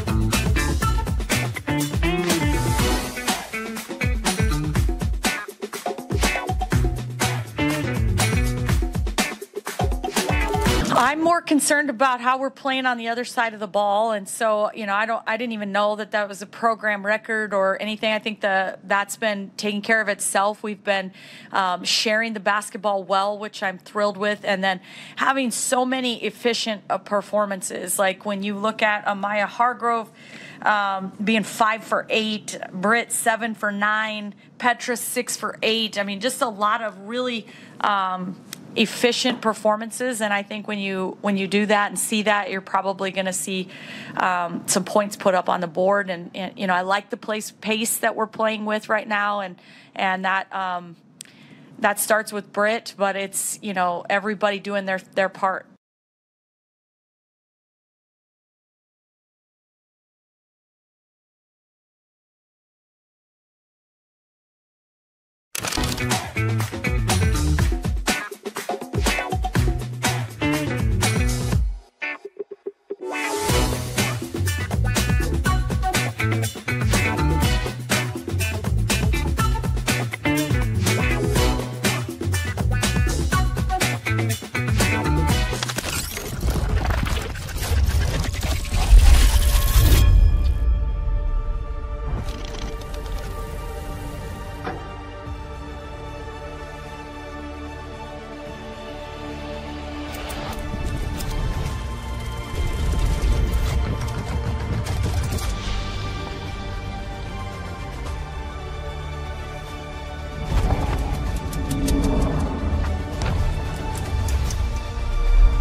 You're listening to Hurrdat Sports Live.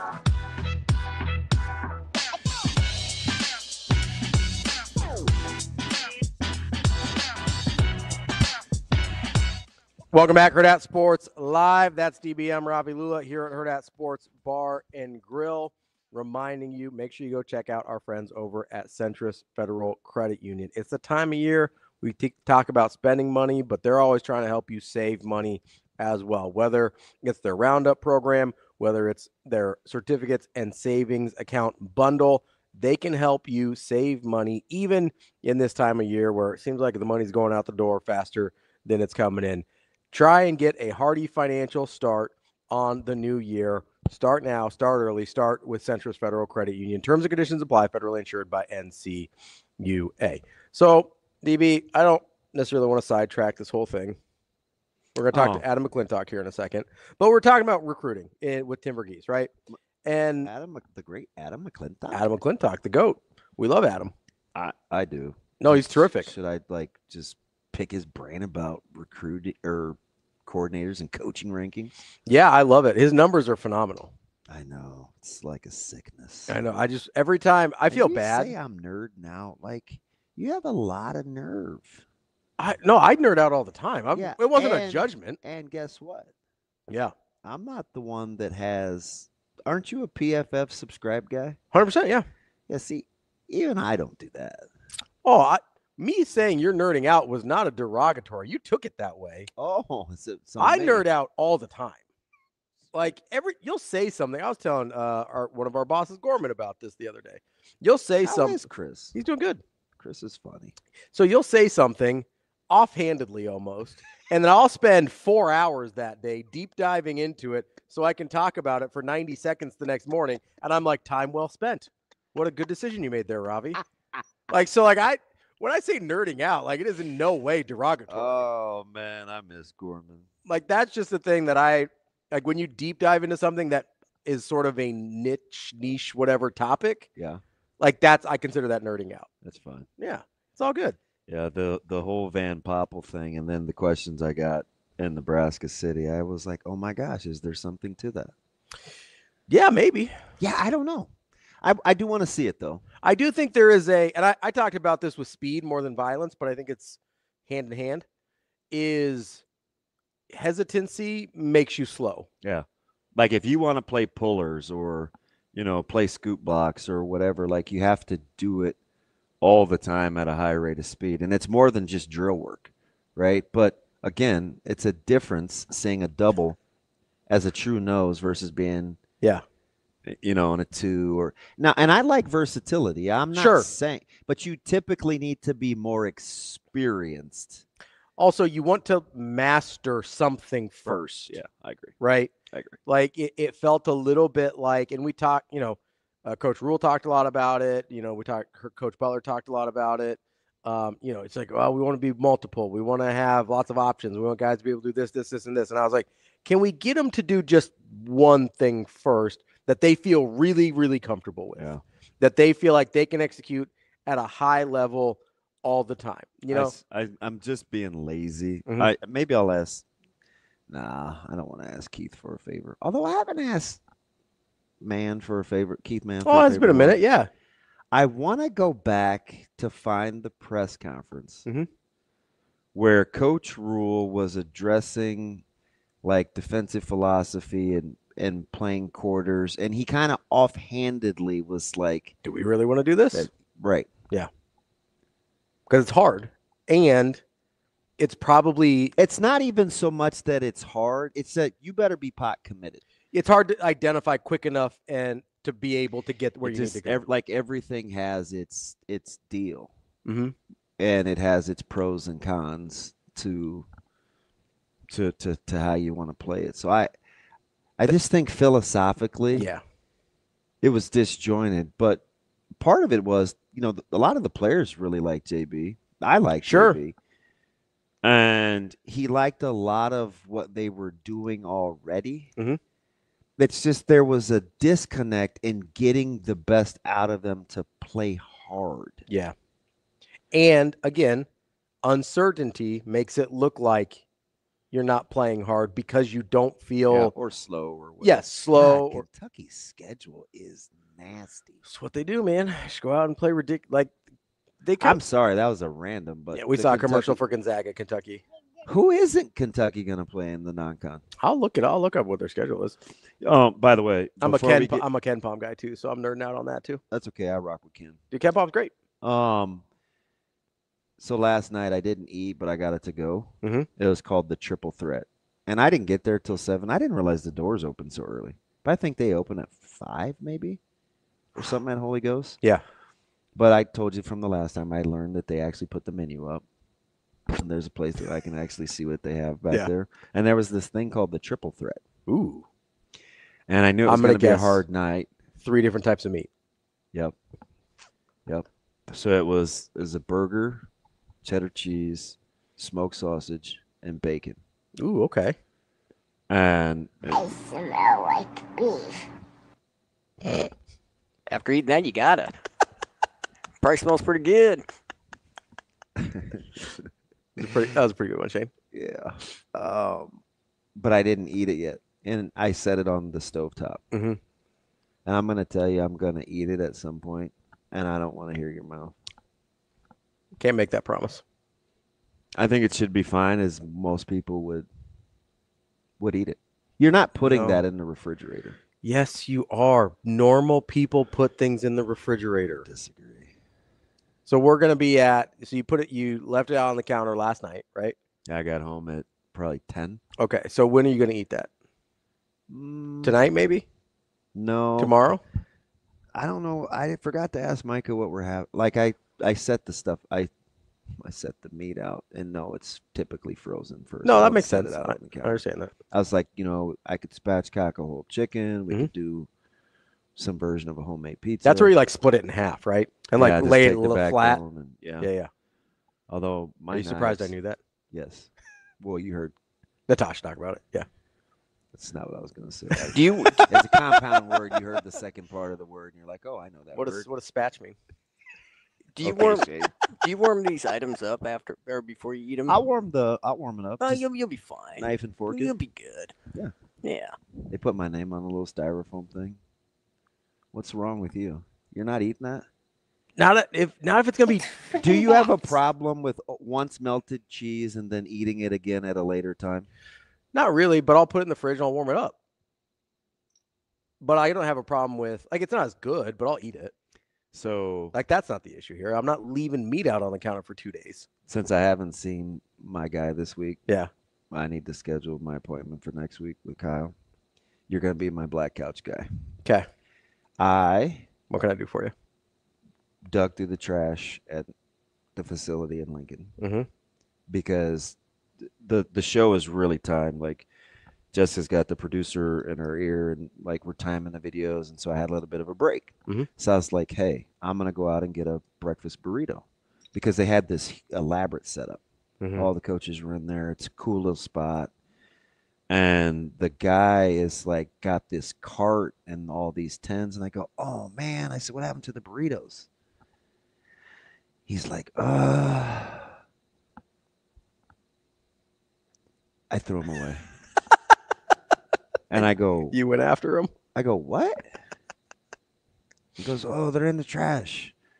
I go, "Oh, I'm not above going in the trash." I said, "Are they still wrapped?" They were perfectly in the foil tins.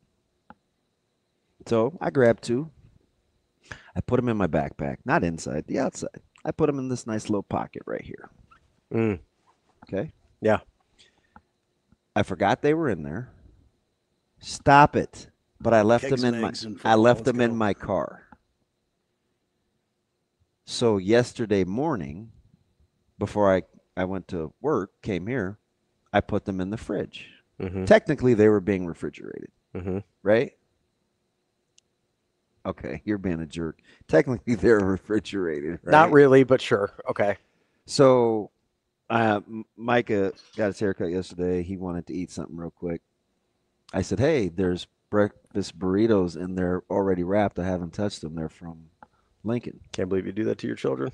I told you he's my dude, right? My human. He doesn't like when I say garbage disposal because he actually has abs, and he says you make it sound like I'm fat, like I eat everything. I was like, relax.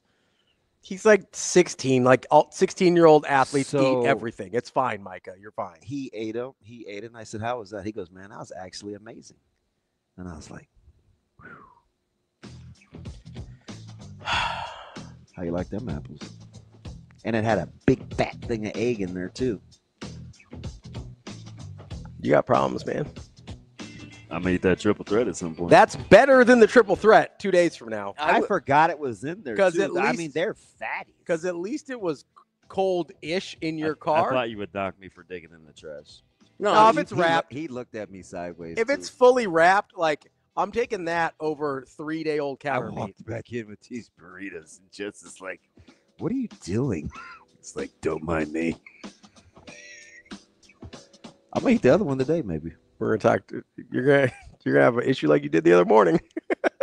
Oh, that was. I don't know what that was. That was like a mystery bug. What about the ham? Yeah, I finally threw that away. Okay. Yeah. Might have been the ham. Might have been. We're going to talk to Adam McClintock coming up next.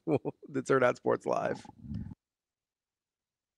Yeah, I was just talking with the team, just how proud I am of the fight down the stretch. It wasn't that long ago here in this building. We were playing Marquette down 2-1 and fought to come back to win that. Had some similar feelings in there, some similar big swings from the person on my left. But I can't give enough credit to Northern Colorado. I mean, the first set, we punched them pretty good with service pressure. Our block was really good in that set. And then they made some really big changes in that second set and beyond to just serve the ball as hard as they could. And, man, their defense was special good. They were so scrappy. So many swings that we took within rallies that would have scored 99 times out of 100, I think, and they just found a way to get them up, or if we blocked the ball, they covered it. Like they were relentless defensively, and so that put a lot of pressure on us. And so, I mean, 23-25 sets. What I talked to them about was the comeback in that third set. I thought was the difference in the match.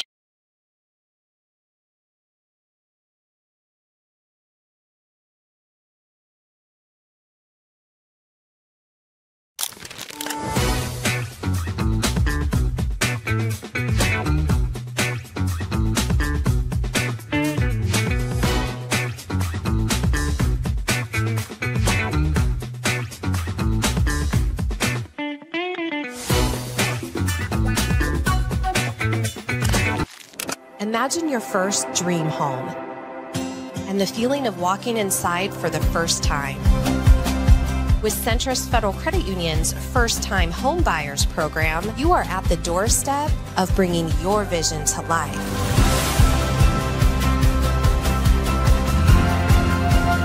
Welcome home. From your neighborhood mortgage experts, Centrist Federal Credit Union. We are where you are.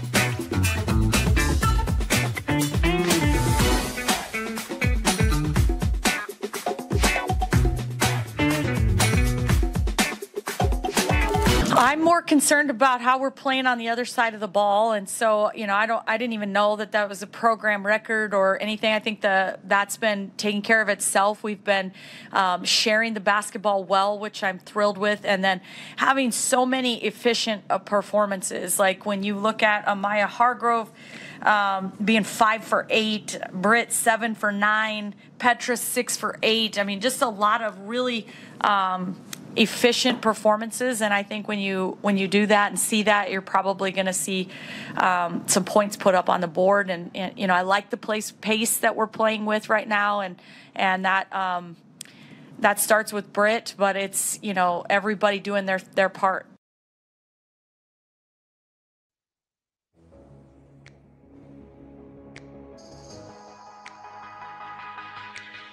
Welcome to Hurrdat Sports Live.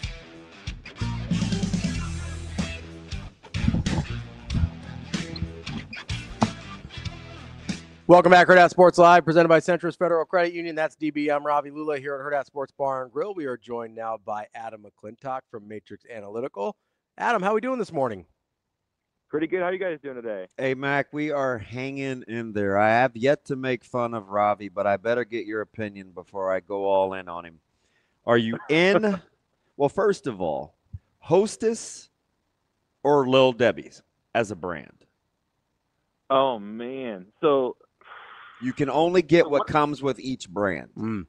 So which brand now? Okay, I'm one of those guys where I don't really look at the label. I just stick it in my mouth, right? So what is the oatmeal cream pie? Is that Hostess? That's Little Debbie. That's Little Debbie. Okay, little Debbie all the way then. Okay, we're all on the same page. I'm a Hostess guy, but it's fine. You like oatmeal cream pies like more than any of them. But I get the fruit pies. I get there's more versatility. But anyway, hey Mac, let me ask you this: Do you know a lot of adults in like your sphere of influence that you just see eating like multiple Christmas tree Little Debbies every day, or like do you think at some point your friends grow out of that? Well, it's funny you say that. My wife hoards those things every year like they're like they're going out of style. So I can't really say one way or the other because I'm gonna be home at some point today. I don't really want to face that wrath. So are you amazed at all the things that they do with those now? They smash them, they bake them. There's like Little Debbie snack cake pies. Like these things, they're everywhere. They're all over that, and like Reese's pumping out every shape of like peanut butter chocolate concoction you can think of. You know, we got pumpkins and Christmas trees, and I don't what is it, Easter bunnies for Easter? I mean, come on, what are we doing?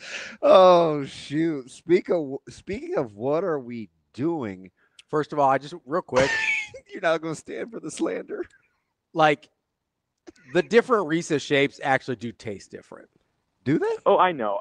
Yeah. That's another thing. So I've been told my wife is also a connoisseur of Reese's shapes, right? Yeah. She says the Christmas tree chocolate to peanut butter ratio is the best.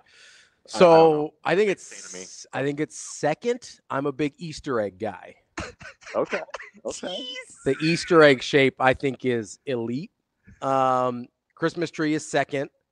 If I'm going with a Christmas tree type cake or type treat, I'm going with the zebra cake basically shaped Christmas trees, which I got one right here. Yeah, that's a little.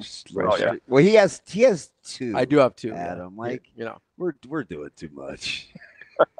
Not that I'm Little Debbie shaming him or anything. You're jealous because you don't eat them. So let me. You said what are we even doing? I have questions because I think, if the folks at State College took some truth serum, I know that they think they had at least two guys on two different occasions. It hasn't played out that way for whatever the reason, and I'll take your opinions on why. Do you think is it more about what the job really is and entails after you peel back the onion, or is it more about if you could get rid of James Franklin, I don't want it? Yeah, I think it's the latter there. I mean, they're kind of setting the bar for what they expect for the next coach coming in by firing James Franklin. And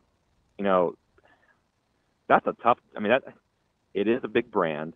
It is it is one of those names in college football that make you sit up in your seat when you see them on the TV schedule, right? But at the same time, James Franklin was already doing really, really good there. I mean, Virginia Tech has arguably, almost won this coaching carousel by being able to pick him up, from Penn State. So, and I honestly, at this point, who is Penn State going to go out there and hire that's better than James Franklin? Well, didn't you think that, unless it was one of their okay, I get it. Did you believe the Urban Meyer interview and the whole NIL mishap with the questions, or do you think that was a thing? It very well could have been. I personally think that Penn State thought that they could pull Mike Elko out of College Station. Yeah. No. I think I agree with you 1000%. 1,000%. I think that was their guy, and I think once, because remember, I think he was the last guy of all the at least the first wave of contract extension coaches from Penn State that we saw. He was the last one to actually get that extension. So I think he was their white whale, right? Yep. And they just got outbid. They got outbid, by A&M. At that point, I don't know what their backup plan was. I think it probably should have been Bob Chesney, who's now going to UCLA for whatever reason. I want to get into that, so put a pin in that. All right. Yeah. So I don't know, man. I think it was being maybe a little bit hubris on their part, thinking, hey, we can do better than what James Franklin's providing us. We can be Ohio State, but they're not going to be Ohio State. They got caught in the trap of trying to project themselves onto other people's, standards and expectations. They're Penn State. Be Penn State. They do it. Do what Penn State does. Don't try to be Ohio State. And that cost them. That cost them dearly. I mean, right now we all should be applying for the Penn State job, because at this point, who knows? I mean, right? Yeah. So it's just I don't know. But let's go to Chesney. We'll start there because there are a lot of these. UCLA. I'd heard that, whatever the advances that were made by Penn State early on seemed to be rebuffed relatively quickly from Chesney. I think they kept him kind of on the back burner. His eye appeared to be someplace else. Are you surprised, given his background, that he picked the left coast in Pasadena? Well, I think it has to, twofold there, right? I think it has to do with the standard that Penn State has already set for themselves, saying, hey, if you drop below this James Franklin level, we're going to fire you, okay? And two, how would you be able to, these guys, Chesney, Franklin, any head coach, they have to think a lot of themselves, right? That confidence has to be there as a head coach. Mm-hmm.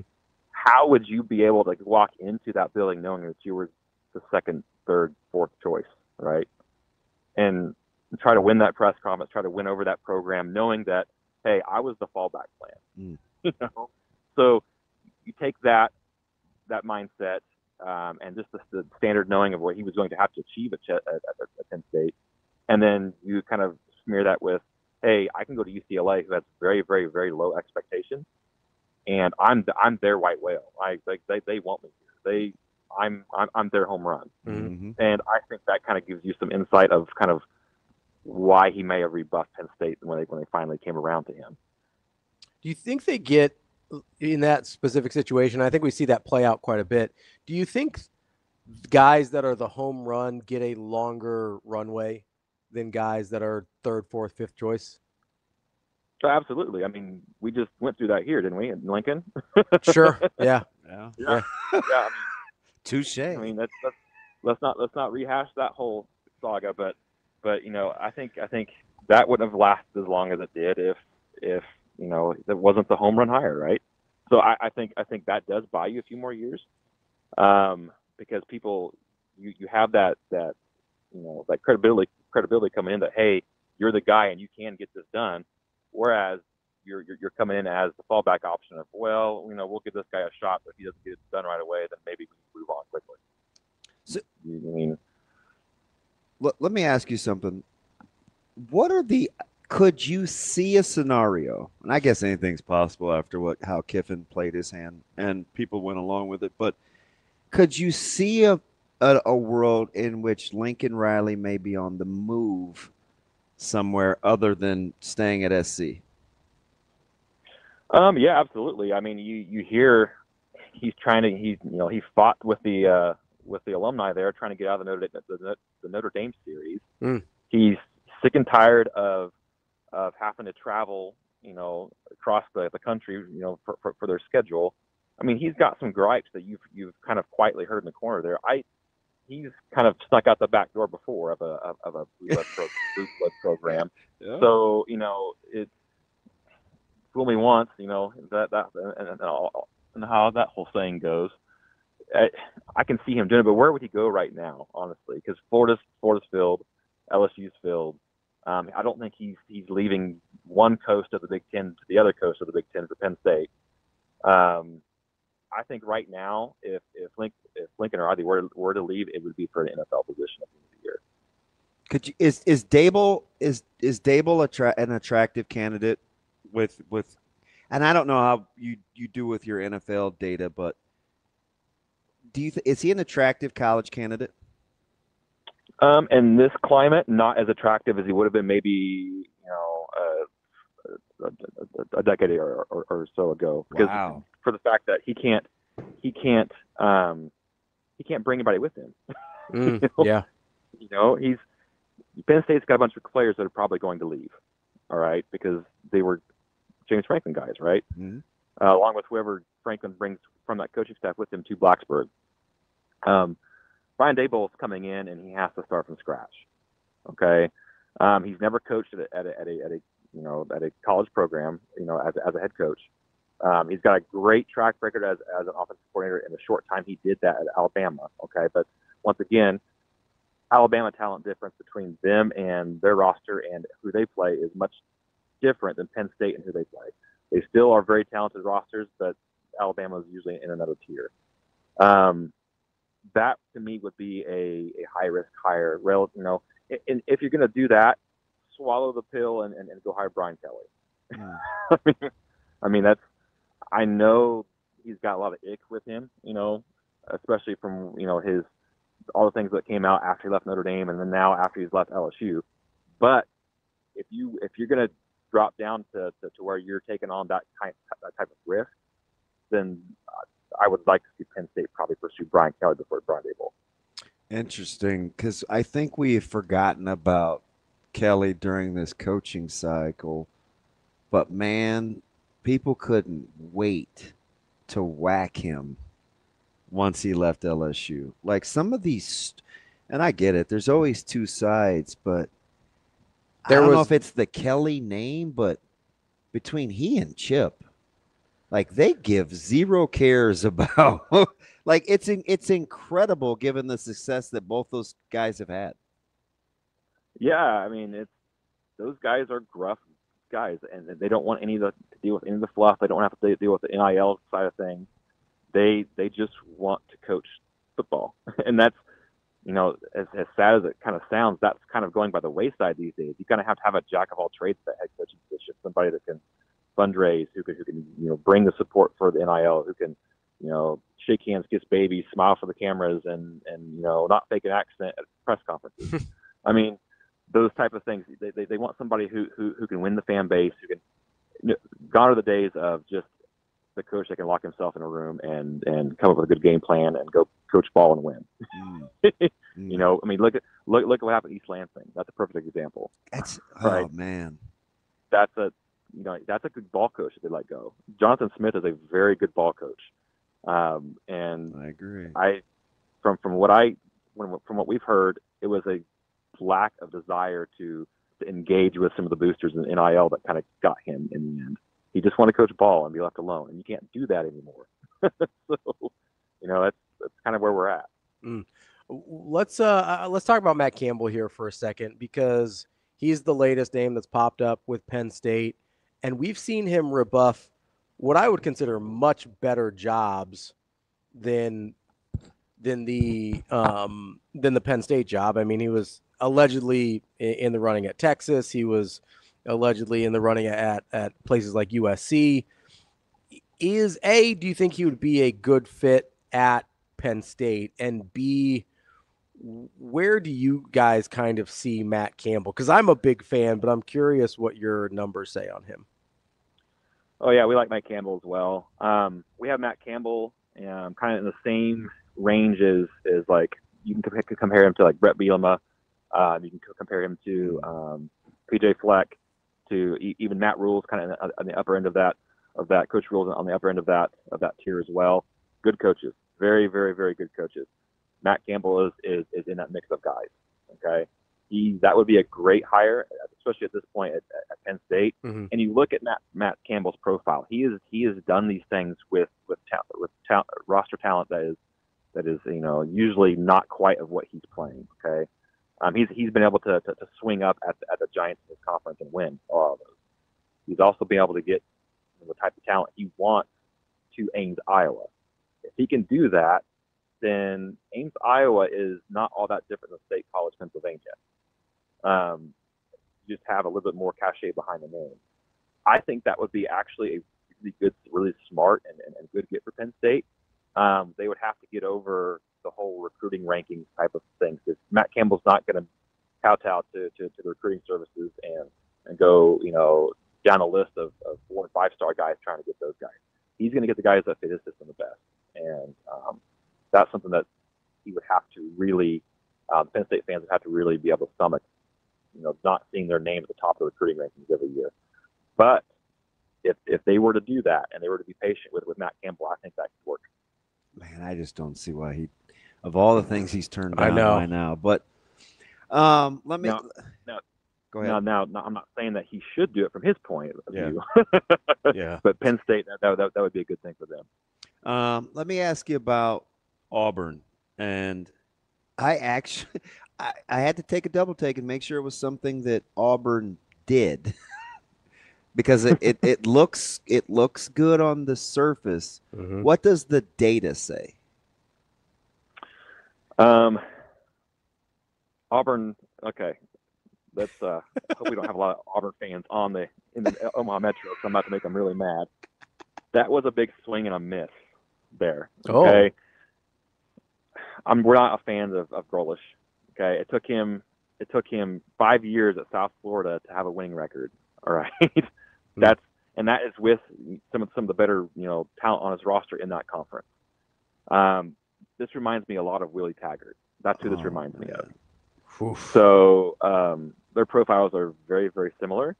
They both, had 4 years of garbage and then one good year at the end of that garbage heap, and nobody dug deep enough to see below that one good year of, hey, who is this guy really? Okay, that and then the whole thing of, hey, you can come here, but you have to retain the entire defensive staff. That doesn't work very often. It just doesn't. Are you a Durkin guy? Yeah, we're a Durkin guy. Durkin's a very good defensive coordinator. Yeah, but you can't tell me that when times get tough there, Durkin's not going to be thinking in the back of his mind, hey, I can outcoach this guy any day of the week. What am I doing as a defensive coordinator? Interesting. He's the senior. He's the senior coach in the room. You have a young lion and an old lion in the same cage now. Let's see what happens here. And it doesn't usually end well for one of them. So I don't like the fact that he's forcing the Auburn. One, they got passed on by Summerall. I think once Lane said no to Florida, I think Summerall was going to Florida, and then I think Auburn wanted Summerall. So I think Grolish was their backup option. I think him coming in and being forced to retain that entire defensive staff is a misstep. So we'll see how all this works, and it'll all buff out in the end. But that's not something we would ever prescribe to any of our clients who are asking for our opinion. Adam, which hire in this cycle did you like the most? Oh man, so right now, I know everybody's all over Lane Kiffin to LSU, and that is okay. Lane's going to win at LSU. Yeah, but right now, just relative to the program level of where they're at, there are 2 programs that I think have done a really good job. Virginia Tech getting James Franklin, I think that's a perfect fit for them. He's going to recruit, the Tidewater region like you've never seen before, especially now that he's been spurned by somebody. He's got that shit back on his shoulder. Mm-hmm. And I think Oklahoma State did an excellent job of hiring Eric Morris from North Texas. I agree. That one kind of went below the radar. I completely agree. For what they are and how that whole thing fell apart and how they're connected to one coach from a success standpoint, I thought Okie State's hire was fantastic. Oh yeah, they like I said, both those programs they knocked it out of the park. Those 2, I would actually put those 2 probably above Lane Kiffin going to LSU. Like, I know Lane Kiffin's the big name. He's going to do well there. He's going to be very successful. But LSU, they had to pick the litter, right? So it's not really hard to, if you have to pick the litter, it's not really hard to pick the best guy. I think Virginia Tech and Oklahoma State, as far as where their programs are at, hired up the best. Let me ask you. Let's get to Nebraska and defensive coordinators. At one point during this season, we had seen a 5 or 6% increase in Nebraska's defensive efficiency, and then the wheels came off. Just wasn't enough data. Uncharacteristic, doesn't happen often. Or this is kind of the point of no return. You had to do what you had to do. Yeah, I mean that's kind of why we wait to the end of the year to update all the grades for our coaches and things like that. We don't typically do it mid-year. We take peeks of see where guys are at, where they're trending, right? But we try to wait to the end of the year because things like this can happen. Is it common? It's not common, no. It's not common to absolutely just fall off a cliff like he did after, right about the USC game, right? From that point on, it was it was a pretty stark difference from the beginning of the season. And some of that might have been the style of team they played changed a little bit. So maybe that exposed some things that were happening there. I'm not an X's and O's guy, so I just kind of see the data, but I can say that that's where the wheels came off was after USC. He got to a point, his efficiency level got to a point where we kind of our dead man walking zone, okay? And he fell below that, so it was very justified what Coach ruled. And in fact, it was probably prudent what he did to get it done this year, because once guys fall into that range, I think it's like a 3% chance that they come back out of that and actually be successful in their career. So it's at that point, a guy kind of is who he is, and it's time to move on. I'm sure Coach Butler is a wonderful, wonderful coach, wonderful person. It just didn't work out here. So the direction of the radar? We have all our wish lists and we chime in with a lot of opinions. What do your numbers? What do your guys? Excuse me. What do you say? Well, I can't really go into everything in super detail, but there are some guys that if any client came to us and asked, that there are a few guys that we would point them to, especially for a program that's in the Midwest and in the Big Ten Conference. We really like Vince Curious, Toledo. We really like Vince Curious at Toledo. That's interesting. He's been getting a lot of run on Twitter lately. Yeah, he's done a terrific job at Toledo. He's also been a very successful head coach in his life as well. So that is a guy that's very attractive to us. Scott Simons is always on the radar just because of what he's been able to do, transforming SMU from a kind of an offensive first program in his first to a defensive rock steady defense in his first 3 years there. So he's another one that we like to talk about to most of our clients. For Big Ten specific schools, we would also, I don't know what the situations like out in Washington. Ryan Walters is always on the radar. He's always, considered a very good defensive coordinator.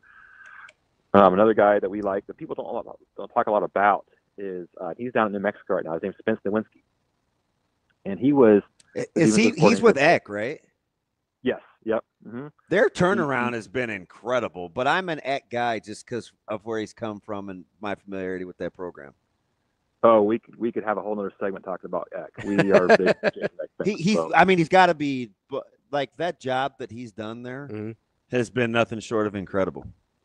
Well, yeah, and you peel back that onion a little bit. It's not only that, but look what he did at Idaho when he got there. Yeah. Well, he wanted. So Dan Jackson before South Dakota State offered was in New Mexico for like a cup of coffee. I mean, that was one of Eck's must gets, and you know how I feel about Dan Jackson. So it's like I've watched Eck for a while. New Mexico was bad, and they're bowling comfortably. Yeah, in their first year, and it's not really been. I mean, they've been bludgeoning teams at times. I mean. And same thing happened at Idaho when he got there. Idaho at the FCS level wasn't known for anything, and in his first year there, he took them to the playoff. I mean, So I don't want to because there's only one Curt Cignetti. Okay, there's only one of those guys. I Those agree. guys don't. Thank you happen. for saying that. They're unicorns. The data shows it. He is a complete anomaly. Programs who are chasing the next Curt Cignetti are just going to continue to whiff. But if there's a guy who's close to what Curt Cignetti could be, it's Jason Eck. Jason Eck is that guy, because he walks into a program and he immediately finds success, and not just a little success, immediate big success. So Jason Eck is a name. Like I said, I could go on a whole segment just talking about Jason Eck and the job he's done at both stops he's been at. You're going to break my heart if you don't talk about Justin Wilcox. So, okay, let's talk about Justin Wilcox a little bit. So, oh man, I know your delivery. Yeah. So we wouldn't necessarily recommend him to anybody in the Big Ten right now who needs an immediate upgrade. He hasn't coached in the region for the last 10 years or so. Okay. His Cal defenses, Peter Sermon, his kind of cohort and defensive play caller left him last year. This is the first year he's called plays without him there. And the Cal defense noticeably took a dip. Okay. That's not something we typically like to see. When you lose parts and your efficiency drops off a cliff, kind of like the Cal defense did this year, that means that part you lost is probably a little bit more, to credit than for that success than maybe you were. So Justin Wilcox, while he's a very good defensive coordinator, we like Justin Wilcox. We have him in like the 4-star range, which is really good. I just wouldn't recommend him for what Nebraska's trying to do right now. Because you need the quick turnaround. Yeah, exactly. There you go. All right. That is our guy, Adam McClintock. Thanks, I'm sure we will talk again soon, because I want to get into some college football playoff scenarios next time. So maybe we'll catch you early just ask him next week and get you as well. Yep. That is our guy, Adam Thanks, McClintock Adam. from Matrix Thanks, Analytical. We're going to talk to head coach of the Iowa Western Reavers, Scott STROHMEIER, coming up next. That's DB. I'm Ravi Lulla. Let's Hurrdat Sports Live.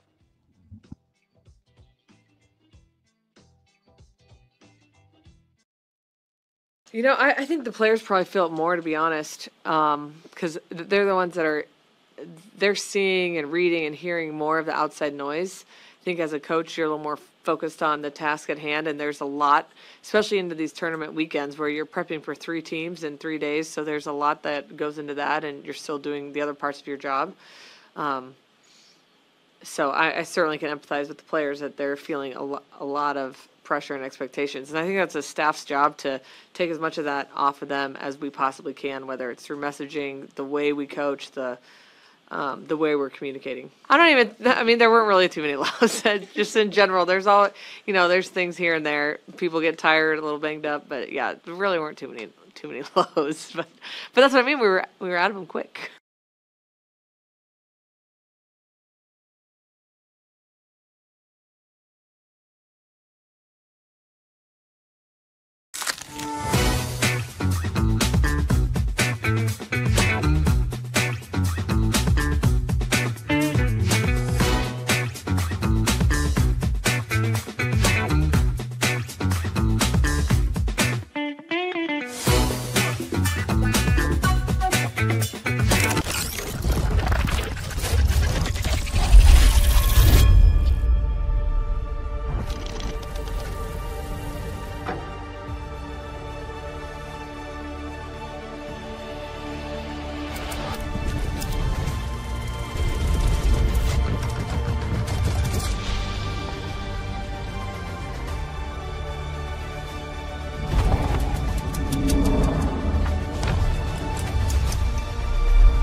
You're listening to Hurrdat Sports Live. Welcome back, Hurrdat Sports Live. That's DBM Ravi Lulla here at Hurrdat Sports Bar and Grill. We are joined now by Scott STROHMEIER, the head coach of your Iowa Western Reavers. Coach, how are we doing this morning? I'm doing pretty good. How you doing? Coach, did you slide us in between meetings? I'm sliding you in between a doctor's appointment and a meeting. You're something else, man. I see a couple of weeks. So is it easier to be on the sidelines watching and kind of doing your thing like when we saw you over off of 89th and Pacific, or is it breaking off one of these calls on a game day, which for me is normally taboo for you guys? So I appreciate you making time. Yeah, no, my pleasure. Either way. Yeah, my man. I told Ravi, I said, why couldn't they have played this game yesterday? Tyler gets a heat wave. I know. Today, man, right? Like we're whining over a high of 32, man. Could you imagine getting off the bus yesterday? They're like, wait, what the? Exactly. Someone said it was 59 degrees when they left, and whenever they got in, it was -2. So. Well, shoot, man. I was wondering, guys that I played with that came from warmer places, they didn't even have winter coats. You think they had to go shopping real quick? I guarantee you they had to go shopping. and probably Dick's Sporting Goods was probably sold out of everything. So how are you feeling, man? It's the semis. I know it's hard not to not be appreciative, but gosh, you're used to this.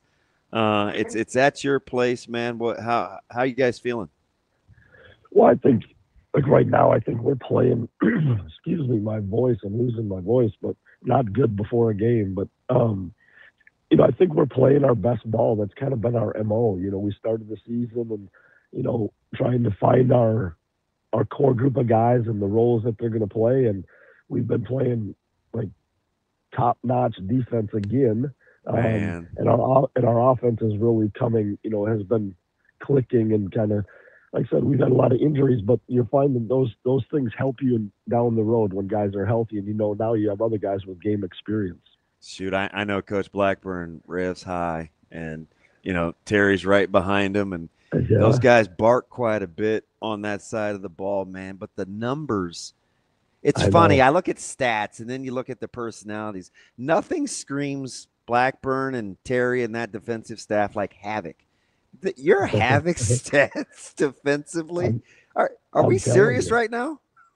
Yeah, I to be honest with you, it's almost like every year. Like it was 2 years ago, I didn't think we'd ever see another defense at junior college like we had that year. I mean, it was unbelievable. And then, last year was still really good, and this year, like I don't even know, 60 sacks, 60 some odd sacks, and another 60 in tackles for losses. TFLs, and that from the D-line standpoint, I mean, like I said, Coach Terry does an unbelievable job, and to have that, I think, and I think the biggest thing is these kids buy into what we're trying to do, and they believe in it. And I mean, the schedule that we played, like some teams, 60 sacks. You look at that, and you look at some of their non-conference games.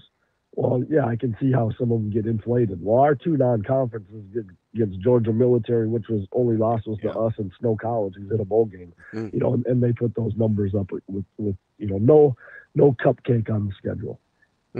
Coach, you talked about kind of finding your guys and playing your best ball at the end of the season. Obviously, you take the one early loss to Hutchinson, but now you're rolling. You put up 60 in back-to-back weeks.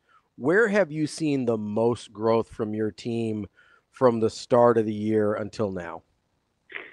Well, I think offensively, it's just a confidence from our quarterback. His confidence levels kept getting better and better and better. And really, the biggest thing is from our defensive line standpoint, but it's our number 2s, because we play them all so much, right? So you see some of those number 2s that are elevating their game. You guys are playing level. 9D linemen. 10. I know. And it's like, there's times I'll look and be like, Coach, maybe we should get our starters back in there. But I mean, that's just the way we've been doing it. Like Coach Terry does it and keeps them fresh. And when you can play 9 D linemen deep, and there's a drop off, there's a different level and skill for sure. But they play with such high intensity and a high motor that, you know, you don't see many offensive lines switching mid drive, right? Well, we're switching mid drive sometimes, you know, and all 4 of them are in. Do you kind of like, we talked a couple of years ago, and I remember it was either at one of your kids' games or you were at one of ours, and we were talking about recruiting and how it's changed with the portal. And we were kind of still in the middle of COVID. We're on the back end of that a little bit. And have you seen a bump? Has it changed the way that your guys are valued? And I'll get to the new calendar in a sec, but like, do you like that you're kind of back on the map? Do you feel like junior college is getting its just due yet? Yeah, you know, it's still a little bit off now. Like you said, we made it through the COVID era, and it was slow for us. And then all of a sudden we get through that and we think, okay, we got it navigated, and then bam, they throw this transfer portal thing on us, and which we're navigating through that too. But what we're seeing now is schools, you know, I try to tell guys all the time, our guys are looking for a scholarship. They're not looking for money. Yes, do guys get paid? Gotcha. Yes, they do. Huh. But my guys are looking for a scholarship. And so some of these schools that can't go out and buy their portal kids, they're realizing now, like, there's some really good junior college kids out here that maybe in the past we wouldn't be able to get. Huh. You know, and so now some of them are coming back in, and, you know, we're seeing it a little bit more. It's not what it used to be still prior to COVID, but we are seeing a gradual, you know, increase now again. And I mean, at the end of the day, the people getting hurt are the high school kids with the portal, and so we're getting a better high school kid right now too. You know, Can you imagine being a high school quarterback? Oh my gosh! I mean, exactly. And I even told my quarterback, you know, Malachi, the same thing. Like, he's really talented. Yeah. But I said, but I'm like, the school is not looking at junior college right now because they're going to wait to see if, you know, Alabama's backup enters the portal. Mm-hmm. Interesting. You know? So back to your point, you said something I think it's got to be intentional because you're always reinventing yourself anyway.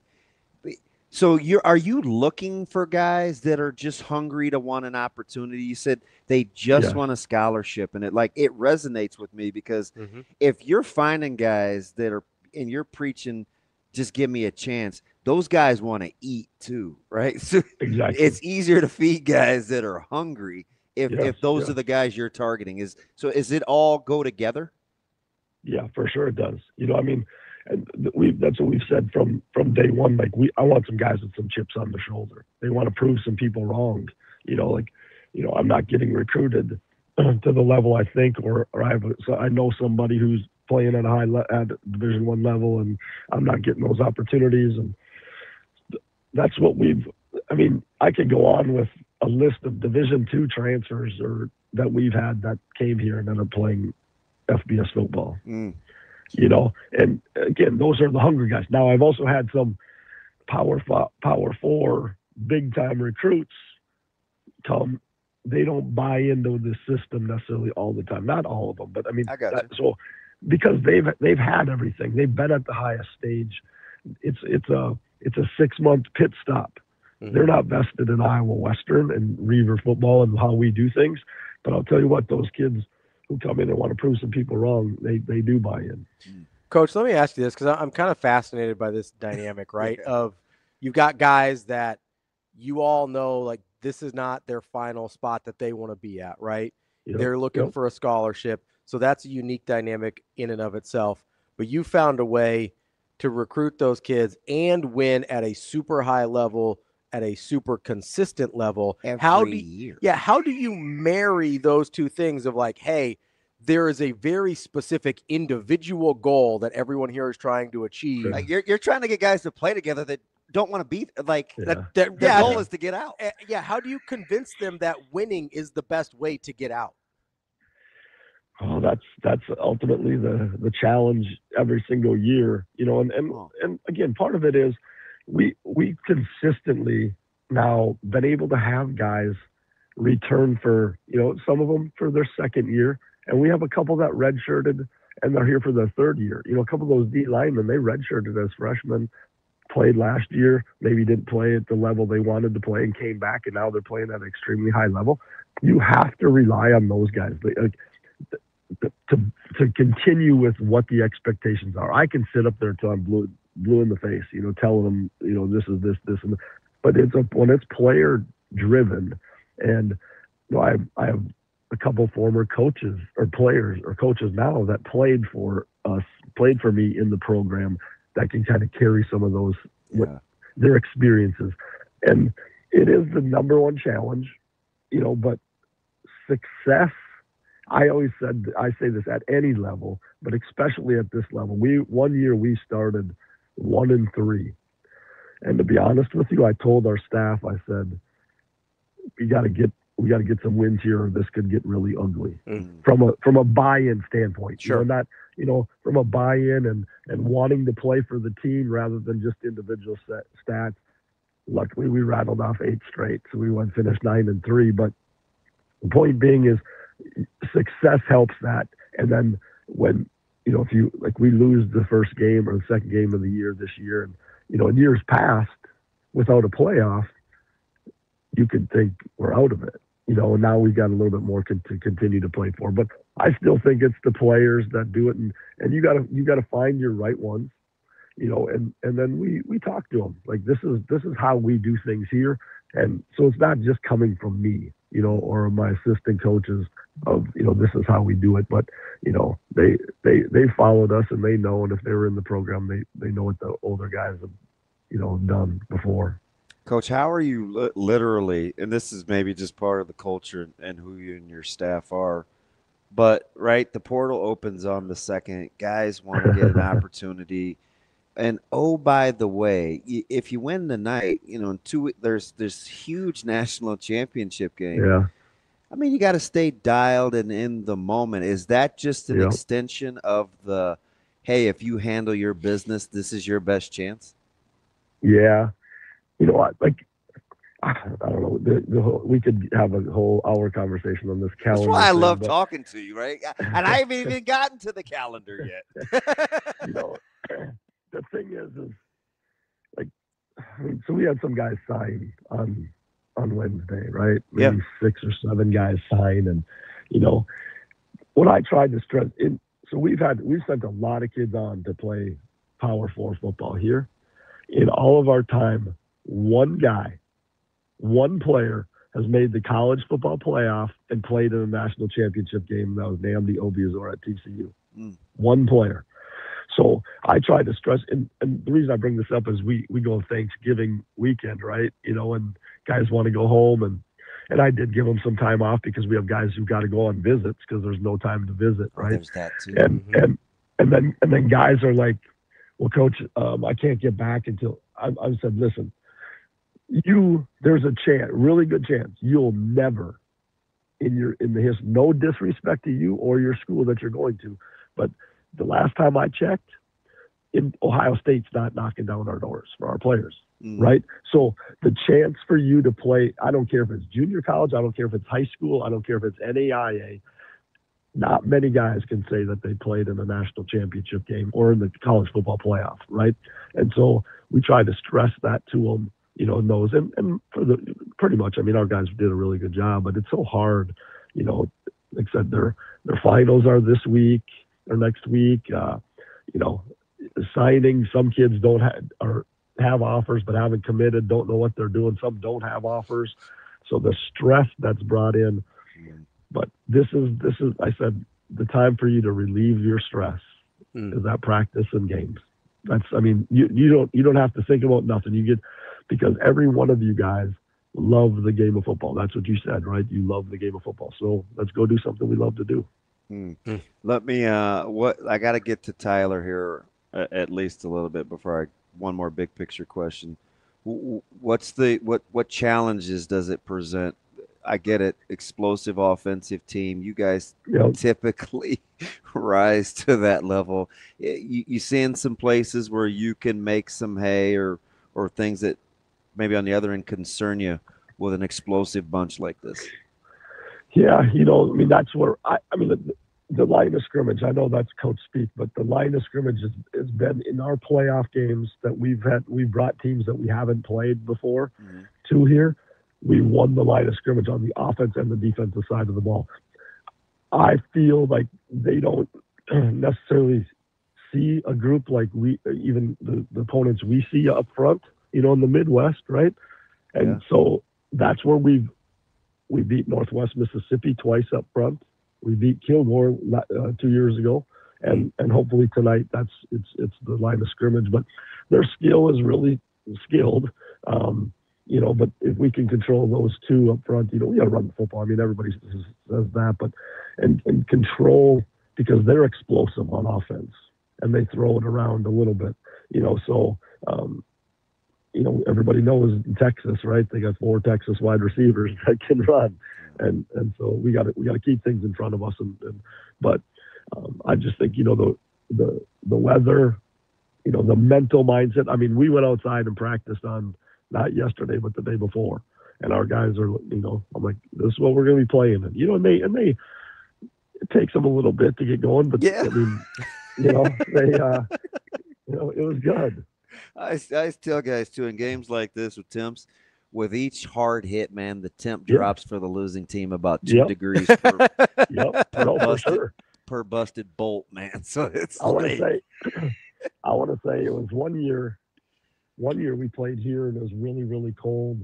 And one of the players came over it might have been the second quarter. And he's like, we hit one of their better players, hit him out of bounds. We were up 21-0, 21-7 or something. He came over. He's like, Coach, this game's over. I'm like, what are you talking about? Our player just said, this is too damn cold out here. Good luck in the championship game. And it's the second quarter. I'm like, okay. Oh shoot, man. Coach, we appreciate the time. Good luck tonight, and hopefully we'll talk to you again maybe in a couple of weeks, and you'll have something to celebrate with us. That would be awesome. I appreciate guys. It's the only time I'm breaking out a winter coat, man. So I know you won't disappoint, man. Wishing you the best. I appreciate it, guys. Thank you. Thanks, Coach. That is Coach STROHMEIER, the head football coach of your Iowa Western Reavers. If he needs an extra running back in this class, I know of a guy that's it's pretty good. I think so. You got a guy? Yeah, you know of a guy. So just saying. You like him a lot. I do. I think he's really good, and I think his attitude fits exactly what, I don't know him, but just the way he runs, his attitude seems like it lines up exactly. Have you talked to Coach Burrell? I have. I talked to Coach Kinney. Okay. I talked to BK about it a little bit because I wanted to make sure his academics weren't an issue. How much of a joy is BK? Oh, I love BK. BK's the best. An absolute joy. Yeah. I don't know Coach Burrell personally, so I don't have a connection with him, but I know BK a little bit. I did have somebody pass along Isaiah Traylor's name to Coach STROHMEIER, so we'll see. We'll see what happens. He started to get some NAI offers, so I'm a big Coach Stroh guy. No, his temperament for, I will always think JUCO jobs are some of the hardest jobs in the country. Just what the nature of that is. That's why I asked the question that I did about pairing individual goals with team success. That's really hard. Even with the bad, whatever that series was with the junior college, your boy's still making a living. Yeah. Being belligerent on social media. Yeah. Just to know that, their DC, like Blackburn he's their academics guy too. Yeah. So you have your DC. I also appreciate that where I've been in those places where everybody's got more than one job. Yeah. Right. Everybody's got more than one job. It's when I was coaching basketball around here, our head coach was more on top of those guys' academics than anybody. Right. Grade reports come straight to the head coach and phone calls. If you got an issue, sweeping up a little bit, opening up the gym. Shoot, man. You know any idea how many times I cleaned a basketball gym floor? It's just what it is. It's crazy too. So I have a huge level of appreciation for guys at smaller schools and junior colleges where you don't have a lot of the things. And JUCO especially, I never coached at JUCO. Those jobs are so hard. Yeah. I'll take the Reavers by 28 tonight. Yeah, let's do it. I'm in. Let's go. Let's bring another natty back. All right. All heads to bed. That 60-some sacks, another 60 tiffles. Mm-hmm. And this is one. I was talking to Aaron, our coach Terry. Yeah. The other day he was at Westside with him and Coach Blackburn, and just those guys. Like they just got to be menaces on that side of the ball. I just know their personalities. Yeah. You're playing 10 D linemen. like nothing. Just rotate in. Yeah, just like, hey, line change. Next ones. Now the offense is getting it going. Next ones. Yeah, I definitely appreciate that.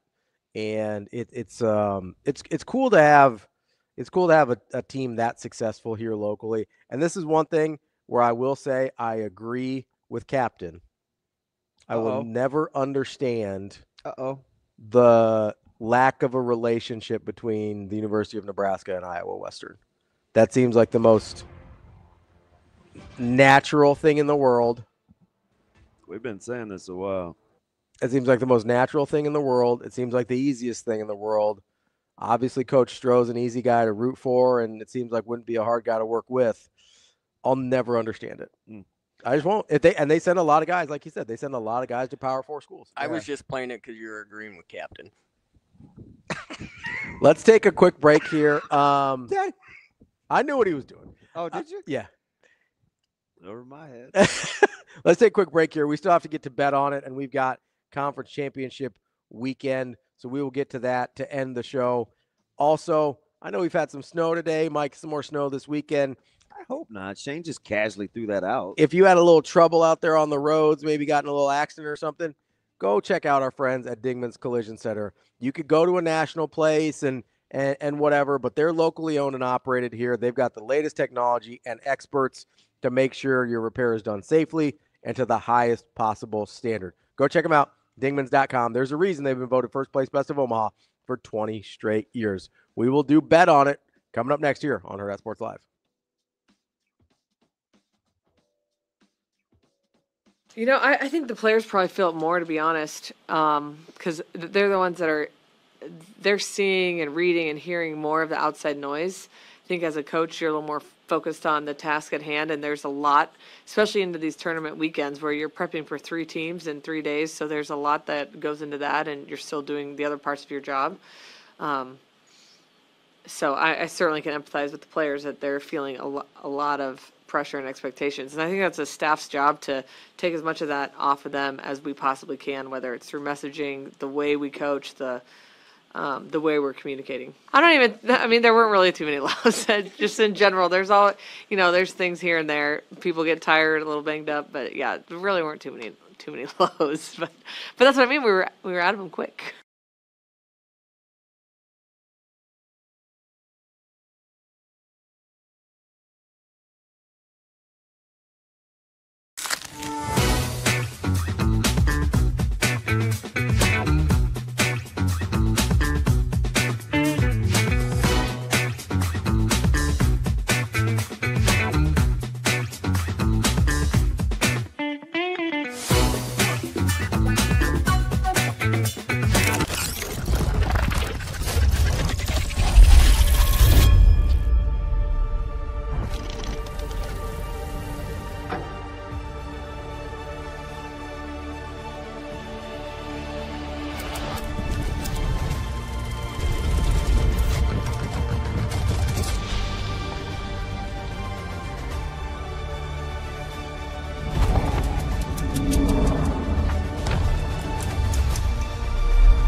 You're listening to Hurrdat Sports Live.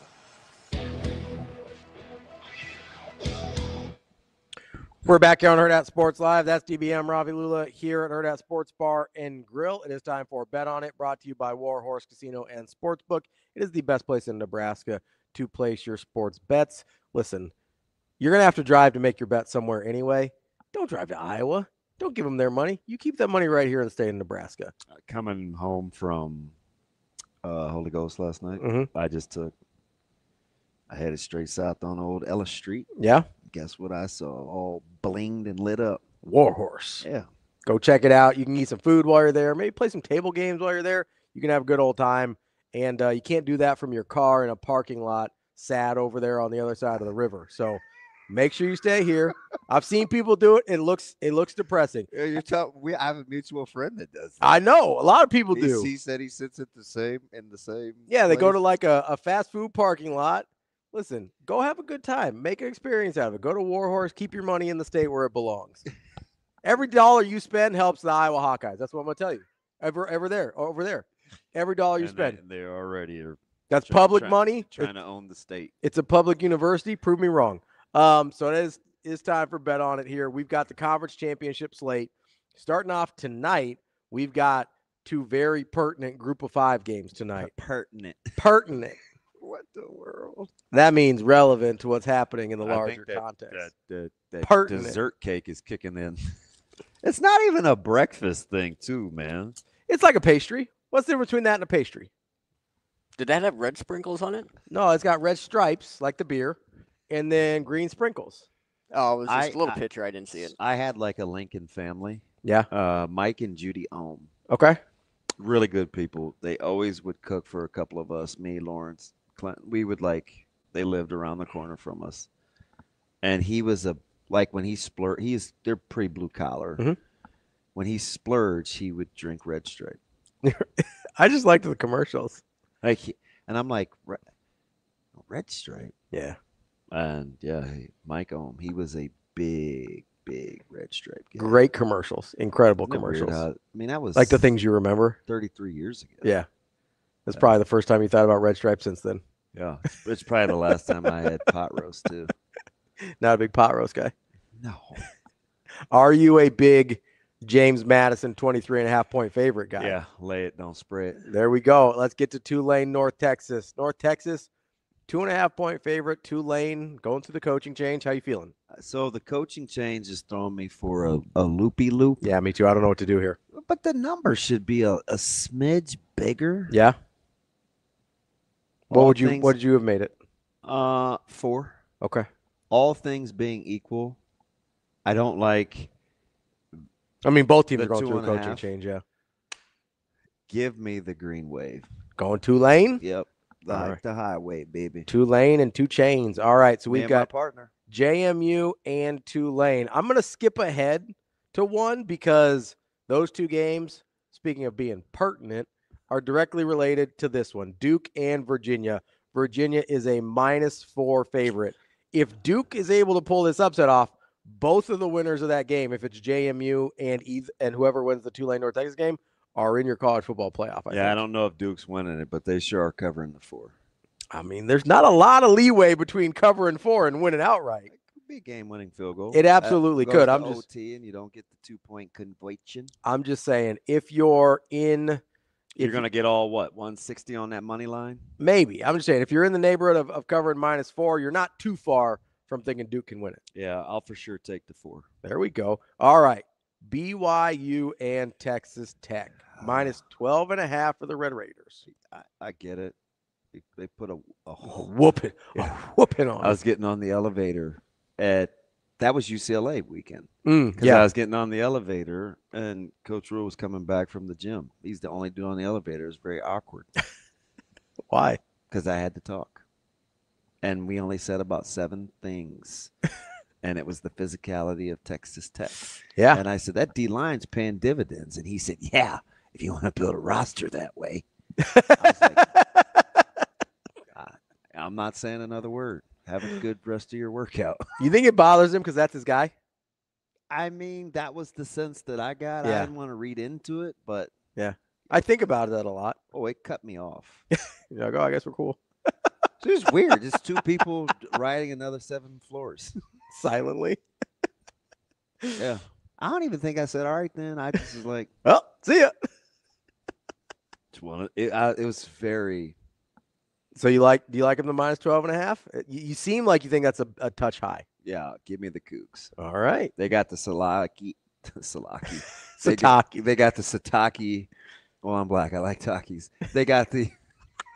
I thought that was a Hispanic thing. Not the chili limon. I like the hot. Oh, okay. Not the. Not the what? I've been talking to Happer too long. They got the Sataki bump. Yeah, I think 12.5 is a smidge too much. Is a smidge too much. I don't love it. You'd have made it what, like 9.5, 10.5? Probably 10. Yeah. Yeah, and I could see it being 10. Georgia, Alabama. Georgia. Minus the 2.5. You won all the points? Yep. I mean, I assume you think they went out. Like, you think they kind of put it on them a little bit or no? More wishful thinking. Gotcha. But I could see, I mean, touchdown wouldn't surprise me. Is Alabama in if they get their head kicked in? I just. Like, say they lose by 17. I mean, and it turns into a Notre Dame Miami discussion. And the committee already, they hoodwinked you by putting Bama where they did, having them jump Notre Dame. Yeah, they gave them an out. Yeah. Yeah. I think it's a lot more wiggle room, which is weird. The game of the day. Indiana, Ohio State, 1 versus 2. Ohio State's a 4-point favorite. Yeah, I don't love Ohio State offensively, and I think Indiana is really good defensively. We get a lot of Mendoza talk, but can't wait. Do we have any guests just for the weekend? I made it through this week, and I didn't think I was. So shout out me and getting to hear Gus Johnson. Attaboy. I know, it's baby steps. Proud of you. Thank you. I'm proud of me, and I did it relatively of normal mind.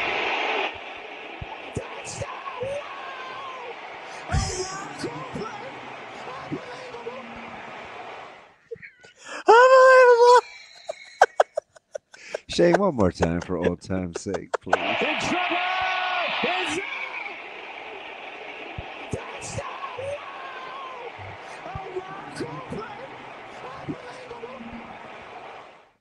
He said, "Give the high." Unbelievable. Kyle, I apologize if you're listening because that pissed Kyle off. He's like, "You're not even going to remember who caught the touchdown because all we're going to be talking about is how Gus Johnson screwed up the call." Unbelievable. Indiana, Ohio State. It sounds like you like the Hoosiers. I do. Went outright or just the 4? For certainly taking the 4, but it's probably another 160 money line deal. Yeah. I'd dabble. Dabbling, not day bowling. Dabbling. Do I get what's the total? 47.5. Yeah, it's gonna be. I think it's gonna be low scoring. I mean, we kind of saw that when they played Oregon. You know, it's a 30-20. Like, I think they do a good job of controlling like the game LOS. control. Yeah. I like the Hoosiers. Taking the Hoosiers. There you go. That history says I'm nuts because they never play well against anybody good. Well, I mean, they've changed the narrative this year a little bit. I feel about Oregon. I know, but that's probably been their best win of the 2 years of Signetti. So maybe they've changed a little bit. Maybe Ohio State's still that program. I mean, maybe we will see. Unbelievable. I'm gonna Google on TikTok all Gus Johnson calls. I'm just gonna play it in the car and drive around. So what'll be the second best game to watch if it's not Ohio State? Well, I mean, I think it's the SEC Big Ten. I think it's Georgia, Bama, and then just those two, and then Indiana, Ohio State. Hey, what I would suggest, Shane, is get you one of those fancy TV dinners you've been investing in, and watch a little Tulane Highway in North Texas. All right, I'm gonna be a lot of green for you. Tulane has cool uniforms. I do like the green. Their mascot reminds me of your hair when you take your hat off. No, that's really more of an Action Jackson, Jimmy Neutron Jimmy deal. Neutron. Does he not like Jimmy Neutron? I have no idea. Well, after all the racist comments, I didn't think he wanted to be referred to as Carl Weathers, who was Action Jackson. Carl Weathers is the GOAT. We love Carl Weathers. R.I.P. That's all. Austin okay with that? I think so, man. I mean, listen. How would he say his name? Tyrone. I thought it was Carl Weathers. Racist. Nah, never. That is Bet On It, though. Brought to you by Warhorse Sportsbook and Casino. The best place in Omaha to place your sports bets. Remember, every time you drive to Iowa, the Hawkeyes win. Knock it off. Stay right here in Nebraska. That sounds awful. So firm. That's DB. I'm Ravi Lulla. That is the show for this week. We will be back on Monday. It's Hurrdat Sports Live.